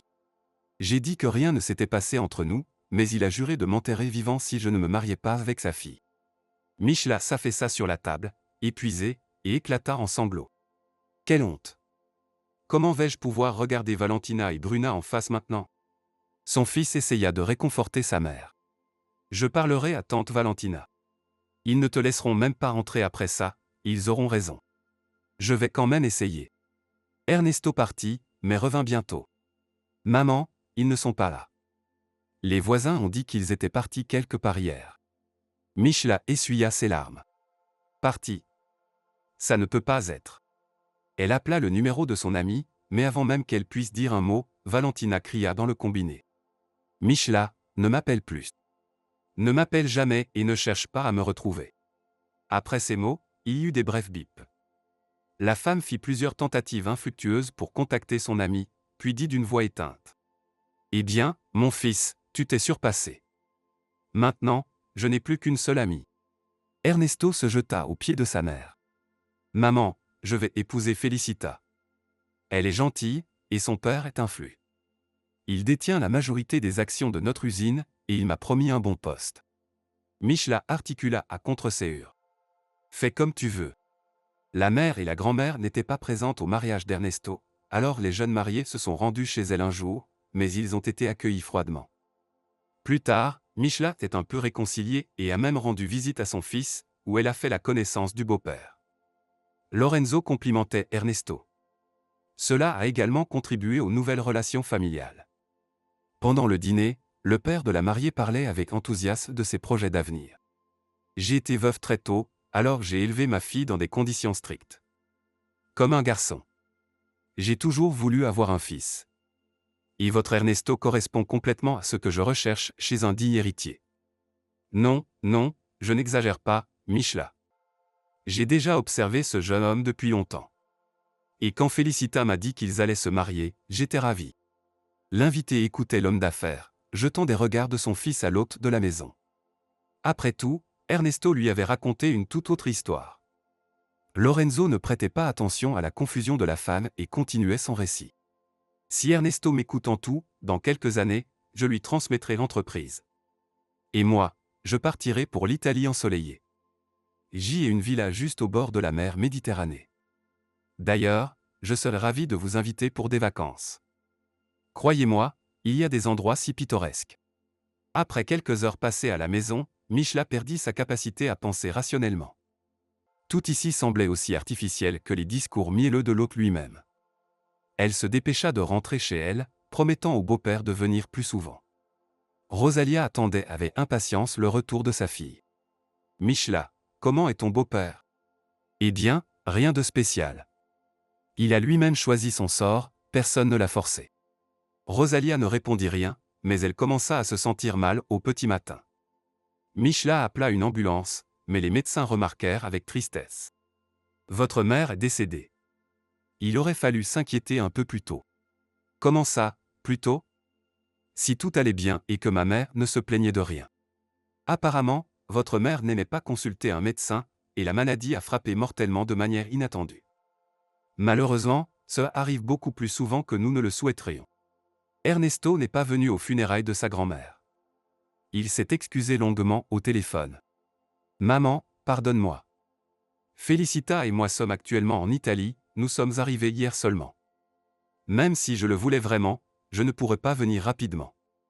Alors, pardonne-moi, ne t'en veux pas. De toute façon, je ne pourrais plus rien faire. Mon fils, ne t'inquiète pas, reposez-vous. » Michla éclata en sanglots. Ces larmes étaient le résultat de sa déception pour son propre bonheur manqué et de ses sentiments de mère offensée. « Je suis seule, complètement seule. Maintenant, je n'ai même personne à qui me plaindre.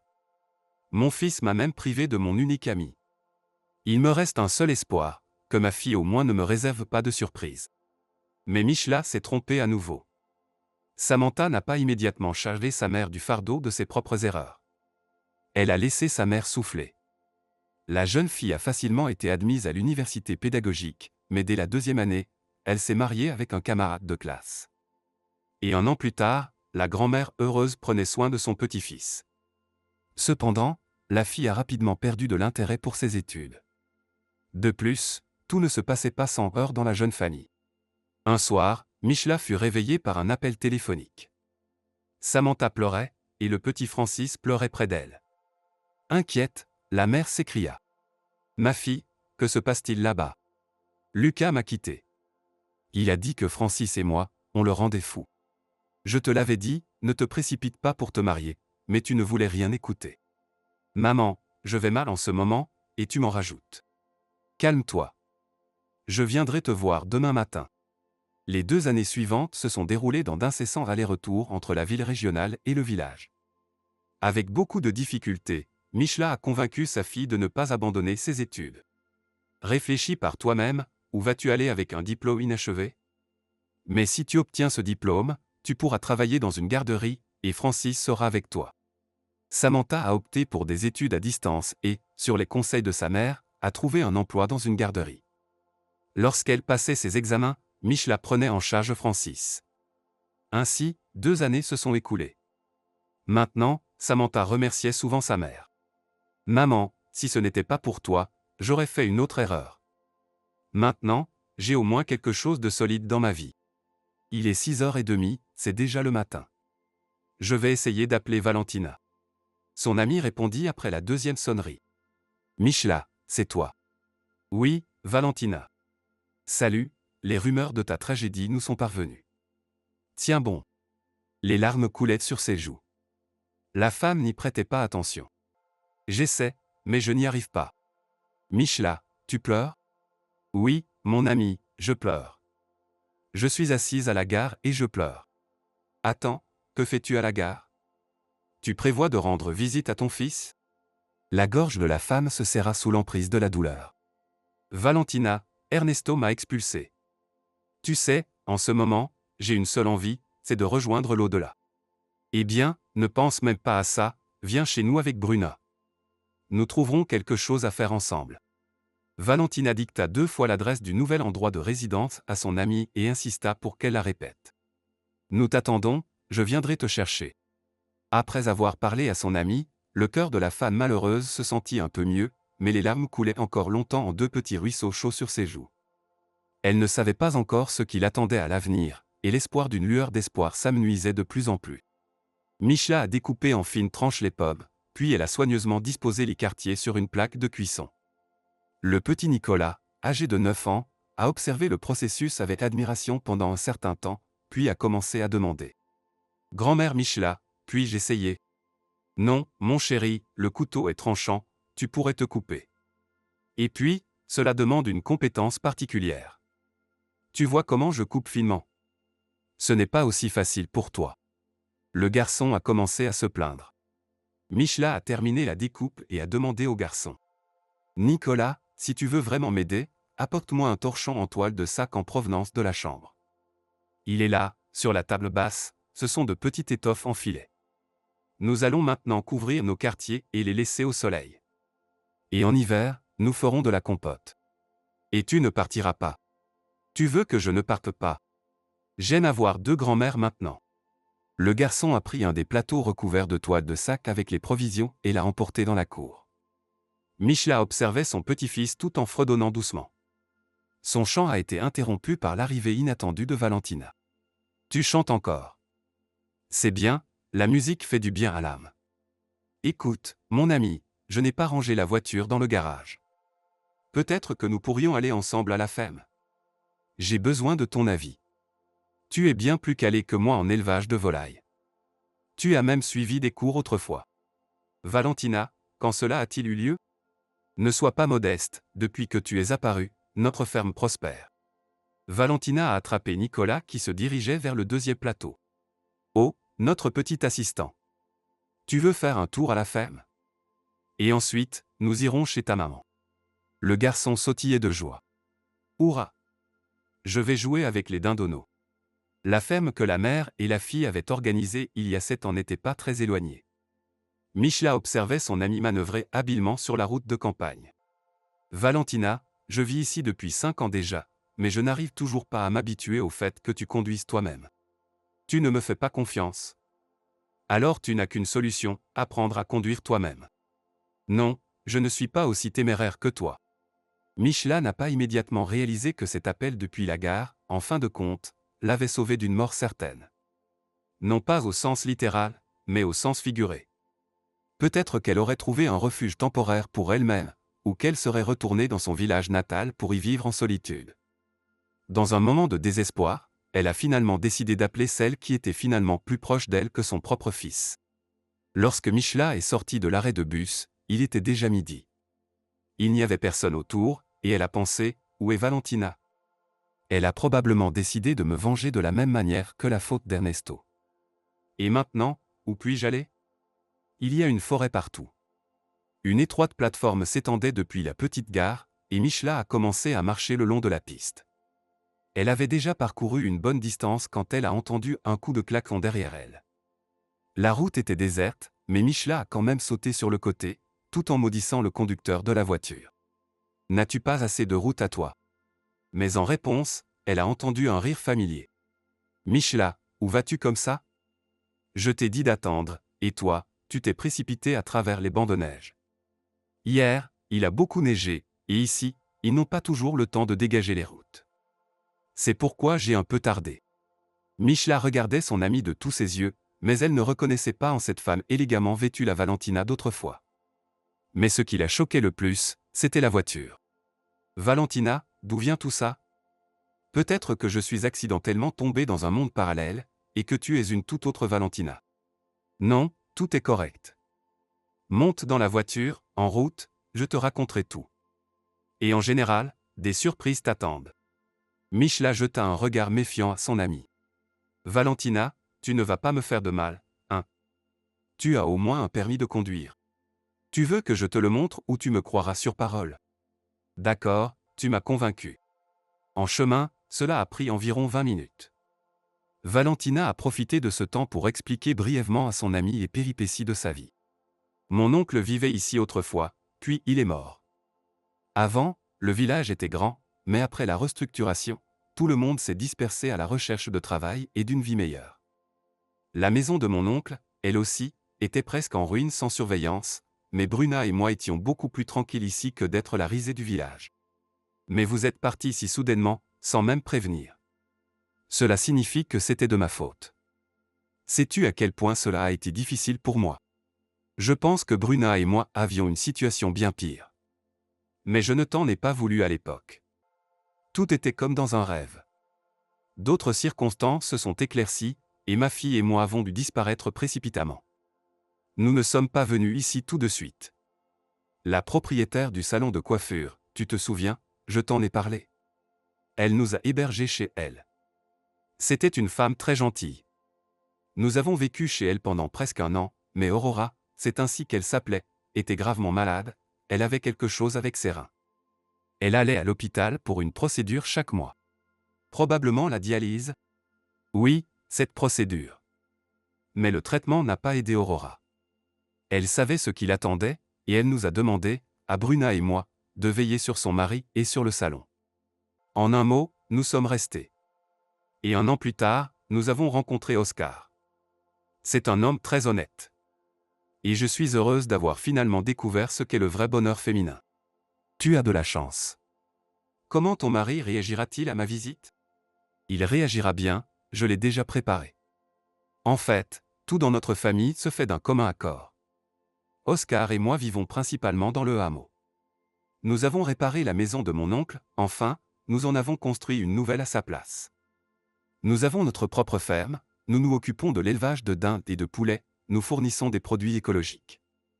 Bruna est restée en ville. D'ailleurs, comment va-t-elle? Tu n'as rien dit à propos de Bruna. Elle va bien, ou presque bien. Tu la verras bientôt par toi-même et tu comprendras. La voiture s'est approchée d'une maison à 2 étages, et Michla a poussé un cri d'admiration. Oh, quelle maison! Je me demande combien cela a coûté? Ne t'inquiète pas, avec leur propre argent. Peut-on vraiment gagner autant d'argent en quelques années? Oui, si l'on s'en donne la peine. Michla a suivi à contre-ségur la propriétaire dans la maison et a été abasourdi quand un petit garçon aux cheveux clairs d'environ 5 ans est sorti à leur rencontre et s'est précipité vers Valentina. Grand-mère, c'est tellement bien que tu sois venue. J'ai attendu si longtemps que tu arrives. Valentina a pris son petit-fils dans ses bras. Nicolas, viens dire bonjour à grand-mère Michla. Le petit a tendu sa main à la visiteuse et s'est présenté de manière adulte. Nicolas. Michla a serré la petite main dans la sienne et a murmuré. Il ressemble tellement à Ernesto, c'est juste une copie. Maintenant, je comprends tout, Valentina. Pourquoi ne m'as-tu rien dit plus tôt? Pourquoi? Est-ce que cela aurait changé quelque chose à l'époque? Est-ce qu'Ernesto savait que Bruna attendait un enfant? Elle n'a pas eu le temps de le lui dire, elle voulait lui faire la surprise le jour de leur mariage. Mais tu sais toi-même ce qui s'est passé ensuite. Peut-être aurais-tu dû lui dire plus tard, il aurait peut-être changé d'avis sur son mariage avec une autre. Il n'est pas nécessaire de remuer le passé maintenant. Nicolas a tout ce qu'il faut. Nous l'aimons et le gâtons, et son grand-père l'adore. Tu sais, Michla, nous n'avons aucune envie de changer quoi que ce soit. Raconte-moi plutôt ce qui t'a poussé à fuir de chez toi. Michla a longuement parlé de sa solitude et de ses tentatives pour raisonner son fils. Elle a raconté à son ami son malheur et sa dernière visite à son fils. La femme était tellement absorbée par le récit qu'elle n'a pas remarqué l'entrée de Bruna dans la maison. Lorsque la visiteuse a fini son récit, la jeune femme a déclaré avec tristesse dans la voix. Il a vraiment touché le fond. D'accord, il a agi ainsi avec moi. Mais expulser sa propre mère de chez lui, c'est horrible. Après ces mots, Michla a fondu en larmes à nouveau, et Valentina et Bruna ont essayé de la réconforter. Vis chez nous, après tout, nous sommes maintenant de la même famille. Tu t'habitueras. Peut-être alors tu trouveras une utilité pour tes compétences. L'adaptation dans ce nouvel environnement a été rapide. Dès le lendemain, Michela a déclaré. Si cela ne vous dérange pas, je vais veiller sur Nicolas. Et en général, vous pouvez me donner n'importe quelle tâche. Michela a rapidement intégré ce nouveau mode de vie, mais quelque part au fond de son âme, la rancune envers son fils était une écharde. Le premier mois, Ernesto a essayé de l'appeler, mais elle ne voulait pas répondre à ses appels. Ensuite, son fils n'a plus donné signe de vie. Ernesto roulait à une vitesse minimale sur la route animée. Un sentiment étrange d'anxiété l'avait poussé à être prudent, apparaissant vers le milieu de la journée. En fin de journée, ce sentiment désagréable continuait de croître, et il ne voulait pas rester dans cette ville étrangère pour la nuit. Il n'avait pas non plus prévenu Félicita de son retour, car il s'était disputé à nouveau avant son voyage. Au cours de la dernière année, l'homme s'était souvent posé la question, combien de temps va-t-il endurer tout cela? Mais il ne trouvait pas de réponse. Il avait peur de s'avouer à lui-même qu'il s'abaissait depuis de nombreuses années pour une illusion de bien-être. Après tout, Lorenzo n'avait pas respecté une seule de ses promesses. Oui, son beau-père l'avait nommé chef du département de conception, mais sa carrière s'était arrêtée là. Un jour, il avait mentionné à son beau-père qu'il serait bien de le promouvoir, car il avait déjà de l'expérience. Mais Lorenzo l'avait rapidement rabroué. Tu n'es pas encore prêt pour ça, pour faire de telles revendications. Un autre serait content de ce qu'il a. Ernesto avait essayé d'influencer son beau-père par l'intermédiaire de Félicita, mais sa femme l'avait également repoussé. Ernesto, je ne comprends pas ce qui te manque. À l'époque, il avait envie de dire à sa femme qu'il avait besoin de l'attention d'une femme ordinaire. Il n'était pas satisfait de cette vie de famille où chacun vivait pour soi. Au cours des premières années de leur mariage, il avait réussi à s'accommoder de cette situation. Il pensait que tout s'arrangerait avec le temps, qu'ils auraient des enfants, mais Félicita ne voulait même pas entendre parler de maternité. Ernesto, des enfants? Regarde ce qui se passe dans le monde. On ne sait pas ce que demain nous réserve. Et de toute façon, tu aurais dû au moins me demander si c'est ce que je veux. À en juger par le ton dont Félicita lui parlait à l'époque, il savait que la maternité ne l'attirait pas du tout, et il était impossible de changer cette situation.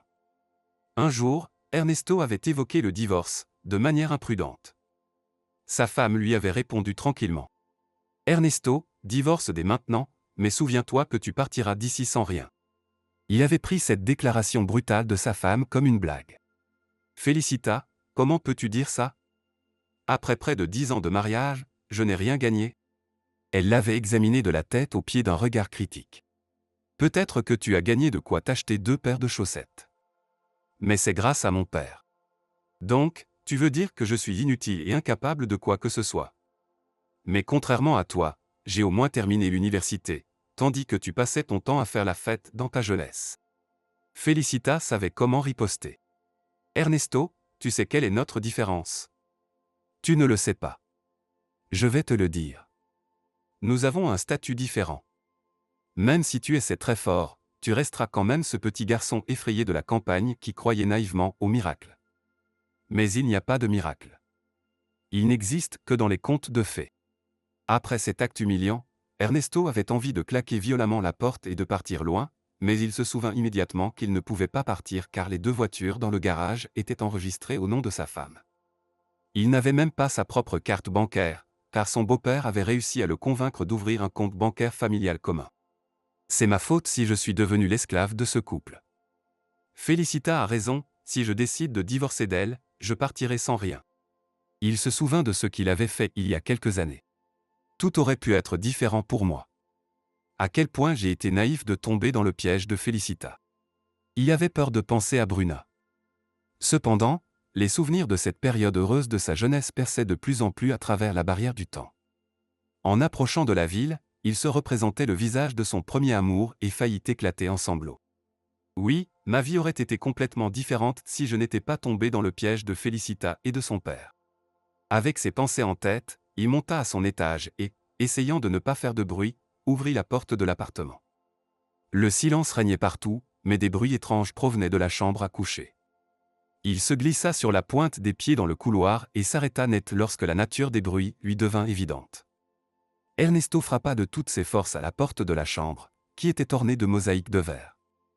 Les morceaux de verre tombèrent en tintant sur le sol et 2 corps figés de peur se trouvaient sur le lit. Félicita fut la première à reprendre ses esprits. « Comment oses-tu? Pourquoi ne m'as-tu pas prévenu que tu rentrais aujourd'hui? Et pourquoi devrais-je te prévenir pour cela ?» Ernesto franchit la distance entre la porte et le lit en 2 sauts et gifla sa femme de toutes ses forces. Félicita se mit à crier fort. « Je ne te pardonnerai jamais ça.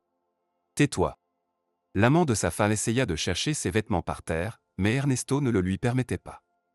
Il tira l'homme maigre avec une barbe bien taillée au milieu de la pièce et le frappa. « Et maintenant, sors de chez moi. » Le jeune homme tremblait, mais parvenait à se débattre.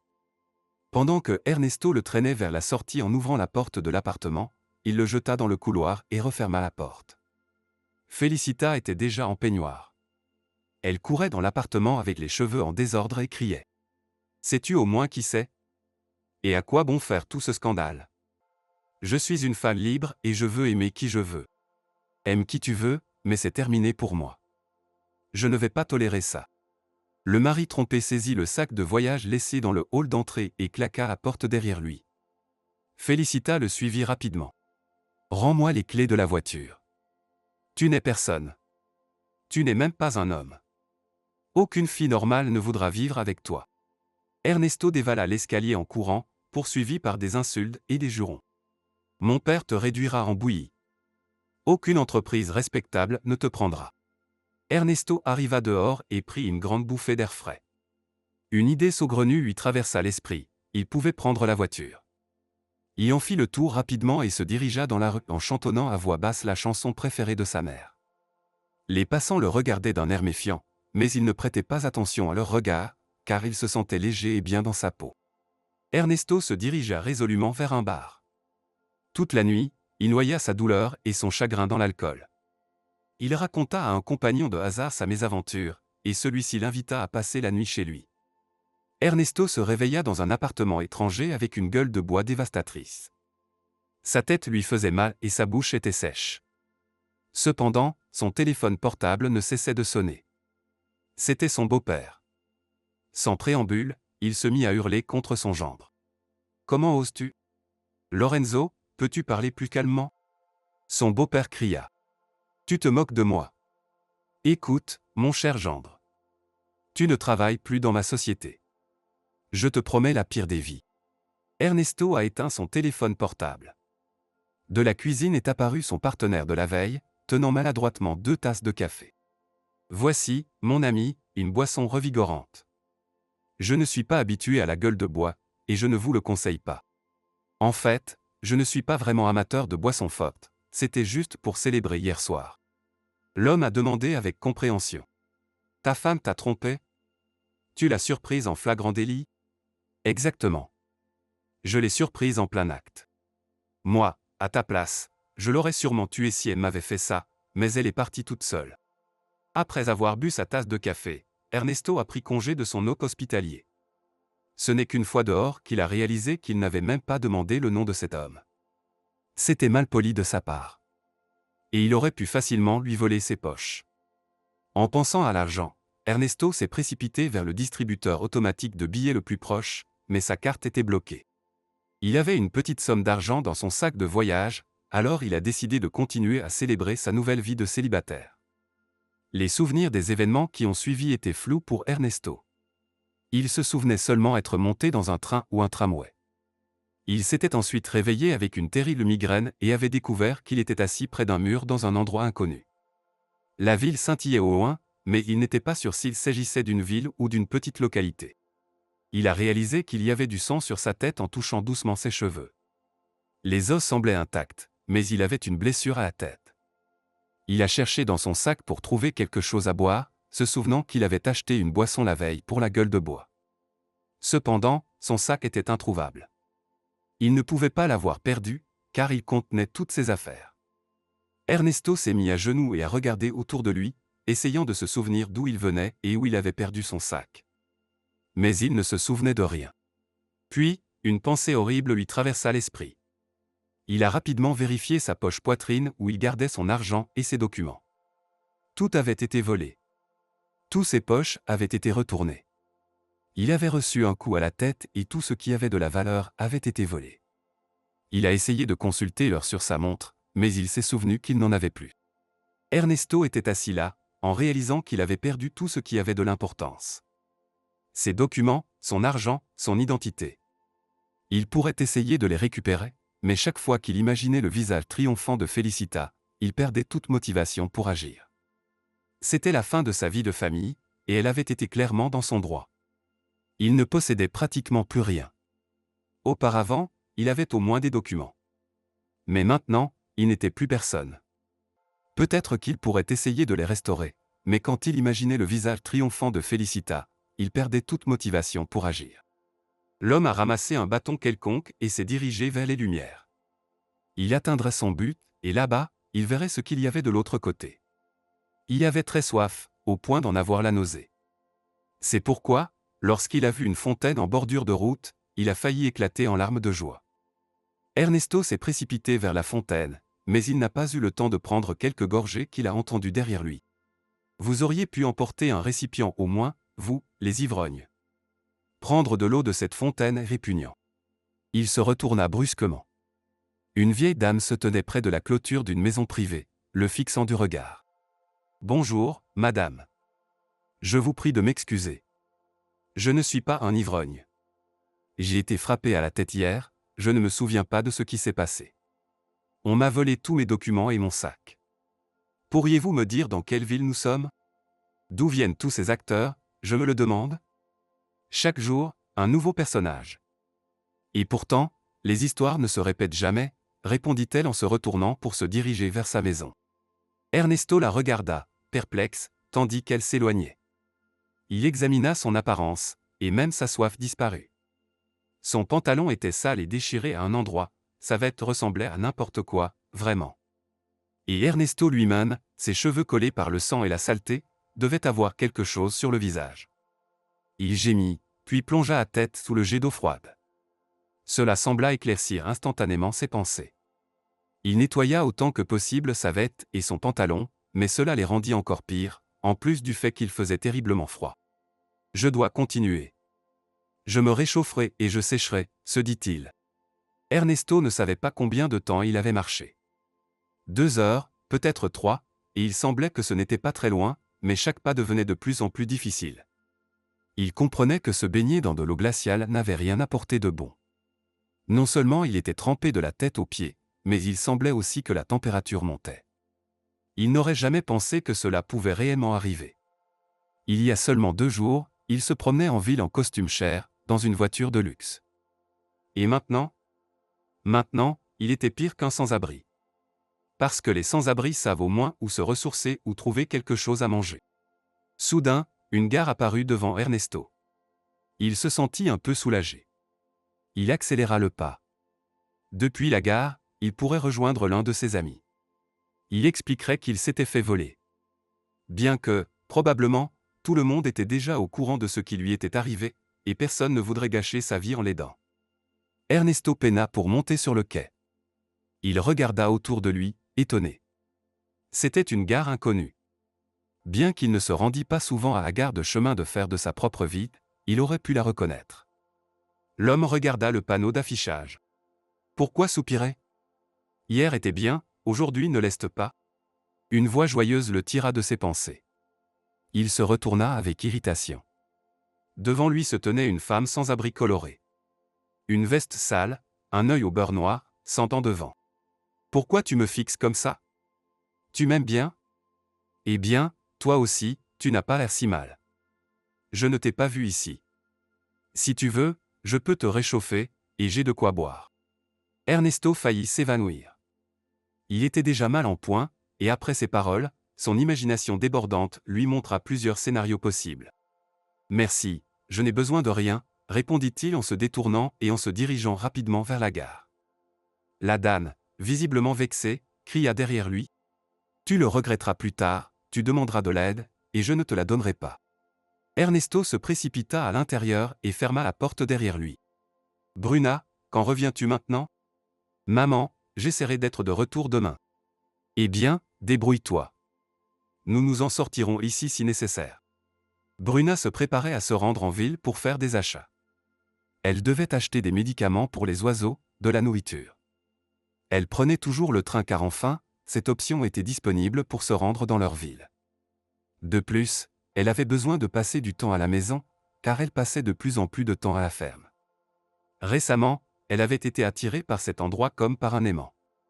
Bruna essayait de ne pas montrer son inquiétude, mais elle écoutait attentivement chaque mot sur Ernesto. Elle regrettait que Michla ne parle presque jamais de son fils. Et aussi de sa fille. Bien que Samantha appelait périodiquement, ce n'était que pour demander de l'argent à sa mère. Ce qui était le plus étrange, c'est que pendant 5 ans, sa fille n'avait jamais demandé où sa mère s'était installée après l'incendie. Et Michla n'avait pas non plus essayé de lui dire. Il s'avère que la vie est tranquille lorsque les enfants ne sont pas autour. Les enfants adultes. Bruna sortit de la gare et décida d'entrer dans le buffet de la gare. Même si sa mère la réprimandait toujours, les petits pâtés de la gare étaient sa faiblesse depuis son enfance. Valentina la réprimandait toujours. Tu n'as aucune idée de ce qu'ils mettent dedans. Comment peux-tu même les manger? Tu es presque médecin, comment ne peux-tu pas comprendre ça? Bruna riait. Je comprends tout, maman, mais quand je vois ces petits pâtés, une bête en moi se réveille tout simplement. Bruna se précipita maintenant vers le buffet de la gare. Bonjour, je voudrais 3 petits pâtés aux choux, 3 avec de la confiture et 3 à la viande, s'il vous plaît. Elle entendit un bruit derrière elle, suivi d'une voix rauque. Mademoiselle, excusez-moi, on m'a tout pris, je n'ai rien laissé. Pourriez-vous m'acheter un petit pâté? Elle montra 3 doigts au vendeur, qui mit rapidement 3 petits pâtés dans un sac séparé. Bruna les prit, les tendit au sans-abri, puis finalement le regarda. Mon Dieu, Ernesto! L'homme la regarda pendant un moment, puis murmura. Bruna! Il commença à basculer sur le côté. Bruna réussit à le rattraper. La vendeuse vint à son aide.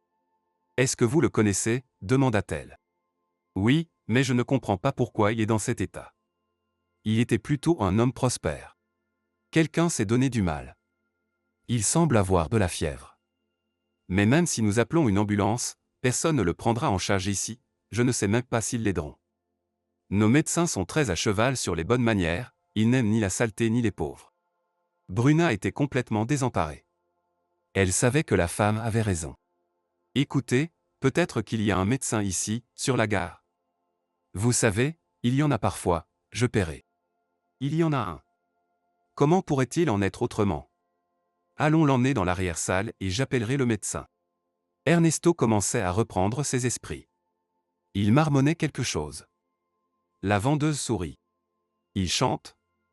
Il semble sobre.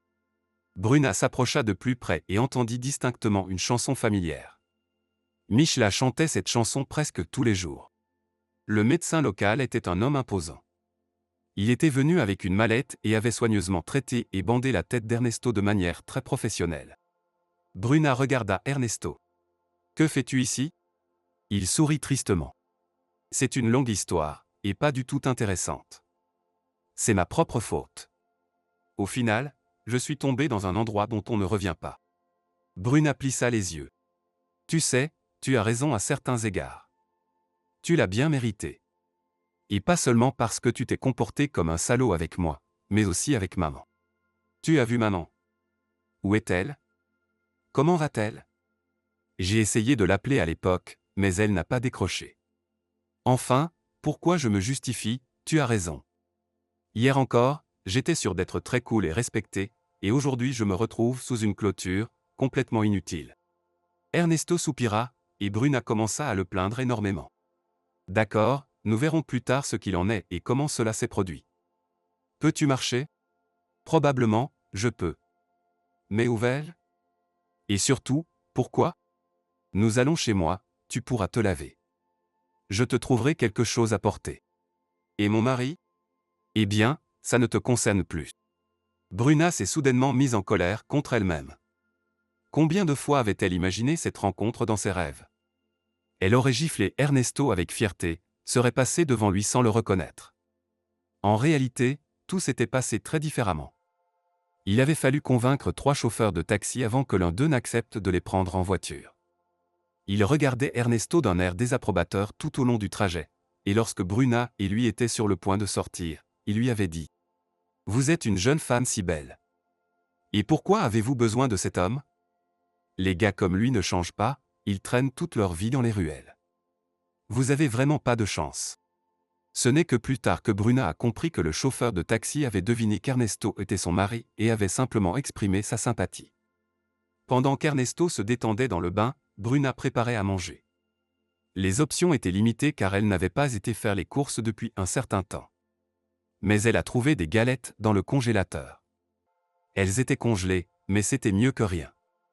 Il y avait aussi un morceau de fromage dans le réfrigérateur. Bruna soupira et vérifia la boîte de légumes. Au miracle! Il y avait 5 petites pommes de terre. Lorsqu'Ernesto sortit du bain, il faillit s'étouffer de salive. C'est seulement maintenant qu'il se rappela qu'il n'avait rien mangé depuis 3 jours. Il buvait encore un peu, mais il n'avait pas faim du tout. Il mangea prudemment, craignant même de lever les yeux vers Bruna. Mais tôt ou tard, l'assiette serait vide, et il le savait.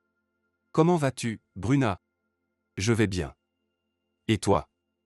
Qu'est-il arrivé exactement ?» Ernesto se redressa, repoussa son assiette et commença à parler. « Je n'ai jamais aimé la façon dont nous vivons tous là-bas. Je rêvais de vivre différemment à tout prix. J'en avais tellement envie que j'étais prêt à tout, à te trahir, à trahir maman, à tout trahir en fait. » Félicita, ma femme, comprenait parfaitement dès le début. Et elle savait que j'avais un mariage prévu. C'est à ce moment-là qu'elle a décidé de me laisser pour la première fois chez elle. Pendant la nuit, nous avons décidé que nous devions nous marier, et si j'avais encore des remords de conscience le matin, son père, apparu le lendemain matin, les a immédiatement dissipés. Ernesto tambourinait pensivement du bout des doigts sur la table. Je me suis forcé à ne penser à rien, à ne me souvenir de rien. Tu me hantais souvent en rêve, maman aussi, mais je faisais semblant que tout allait bien pour moi, que j'avais accompli ce que je voulais tant. Il s'est avéré que je n'avais rien accompli du tout. Bruna l'écoutait et comprenait qu'Ernesto s'était déjà infligé une telle punition que même son pire ennemi ne lui aurait pas souhaité, mais elle ne put s'empêcher de dire : « Eh bien, Ernesto. D'accord, au fond, je suis une étrangère pour toi, mais maman. Comment as-tu pu lui faire ça ? Tu savais très bien qu'elle n'avait nulle part où aller, qu'elle n'avait plus de maison. » Il baissa la tête. « Tu as raison, je ne mérite pas son pardon. » Puis il la regarda. « Maintenant que tu sais ce qui s'est passé, tu as vu ma mère. Comment va-t-elle ? Je t'ai déjà dit, elle va très bien. Tu sais où elle est en ce moment ? Bien sûr. Tu veux la voir, n'est-ce pas ? Oui, je veux vraiment. Je sais qu'elle ne me pardonnera peut-être pas, mais je dois lui demander pardon. » Bruna y réfléchit encore, puis dit : « Tu sais quoi, je vais te conduire chez maman. Il est temps de te réserver quelques surprises. » Que veux-tu dire par là ? Attends de voir ce que demain nous réserve, et tu sauras tout par toi-même. En dépit de ses attentes, Ernesto a presque passé une nuit blanche. Dès qu'il touchait l'oreiller, il ouvrait les yeux et regardait le plafond. Une mélodie familière revenait régulièrement dans sa tête. Ernesto esquissait un sourire discret. Il savait que sourire dans sa situation était idiot, mais il ne pouvait pas s'en empêcher. Peu importe si sa mère le chassait demain, il demanderait quand même pardon. Le matin, Bruna lui a dit qu'elle avait des affaires à régler et qu'il resterait à la maison. « Je reviendrai et nous partirons tout de suite. » « C'est loin ? » ?»« Non, pas vraiment. 1 heure en voiture. » »« Même moins. » Pendant son absence, il a exploré l'appartement. Apparemment, Bruna vit plutôt bien. Cependant, malgré tous ses efforts, il n'a pas pu trouver de traces de la présence d'un homme. Il a esquissé un sourire envers lui-même. Il a soupiré et s'est allongé. Le sommeil l'a emporté imperceptiblement. « Michla, tu as préparé la salade. » »« Oui. » Les amis étaient de bonne humeur. Bruna a dit qu'elle ne viendrait pas seule, ce qui signifiait qu'elle avait enfin un cavalier.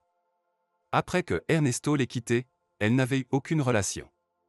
Valentina comprenait que malgré tout, Bruna aimait toujours Ernesto. Michla, quant à elle, pensait différemment. Elle croyait qu'après ce qu'il avait fait, il était impossible qu'Ernesto soit aimé, et elle pensait que Bruna éprouvait simplement la rancune habituelle des femmes envers les hommes. Quoi qu'il en soit, elle souhaitait autant de bonheur à Bruna que si elle était sa propre mère. Valentina s'est assise. « Michla, comment tu le trouves, ce gars ?» Michla a haussé les épaules. Peu importe, Valentina, du moment que Bruna l'aime, du moment qui lui plaît. Valentina s'est levée. Michla a regardé par la fenêtre. Regarde, c'est la voiture de Bruna. Va la rencontrer. Je vais finir ici. Michla écoutait attentivement ce qui se passait dans la rue, mais c'était calme dehors. Tellement calme qu'on aurait dit que personne ne parlait. Une pensée lui traversa l'esprit. Est-ce que l'élu de Bruna était muet? Peut-être qu'il communiquait en langage des signes. Bonjour, maman. Michla a laissé tomber son assiette et s'est lentement retournée. Elle a eu du mal à se maîtriser pour ne pas se précipiter vers son fils, pour ne pas le prendre dans ses bras. Bonjour, Ernesto. Pourquoi es-tu venu? Ernesto baissa la tête, un mince espoir que sa mère le reçoive un peu plus gentiment s'évanouissant. Oui, j'ai demandé à Bruna de me ramener chez ma mère pour demander pardon. Pardon? Et ta femme, elle est au courant. Maman, nous ne vivons plus ensemble. Elle m'a chassé, dit-il en souriant ironiquement. Bruna m'a retrouvé presque sous un pont, la tête en sang, sale et sans argent. Quand j'avais tout, je n'avais besoin de personne. Mais quand je me suis retrouvé dans la rue, j'ai commencé à penser à tout le monde. Je sais que tu ne me pardonneras pas. Je ne pourrai pas non plus. Mais tu sais, je regrette cette affaire plus que tout le reste. Désolé maman. Ernesto se retourna et saisit la poignée de la porte. Michla s'exclama. Attends.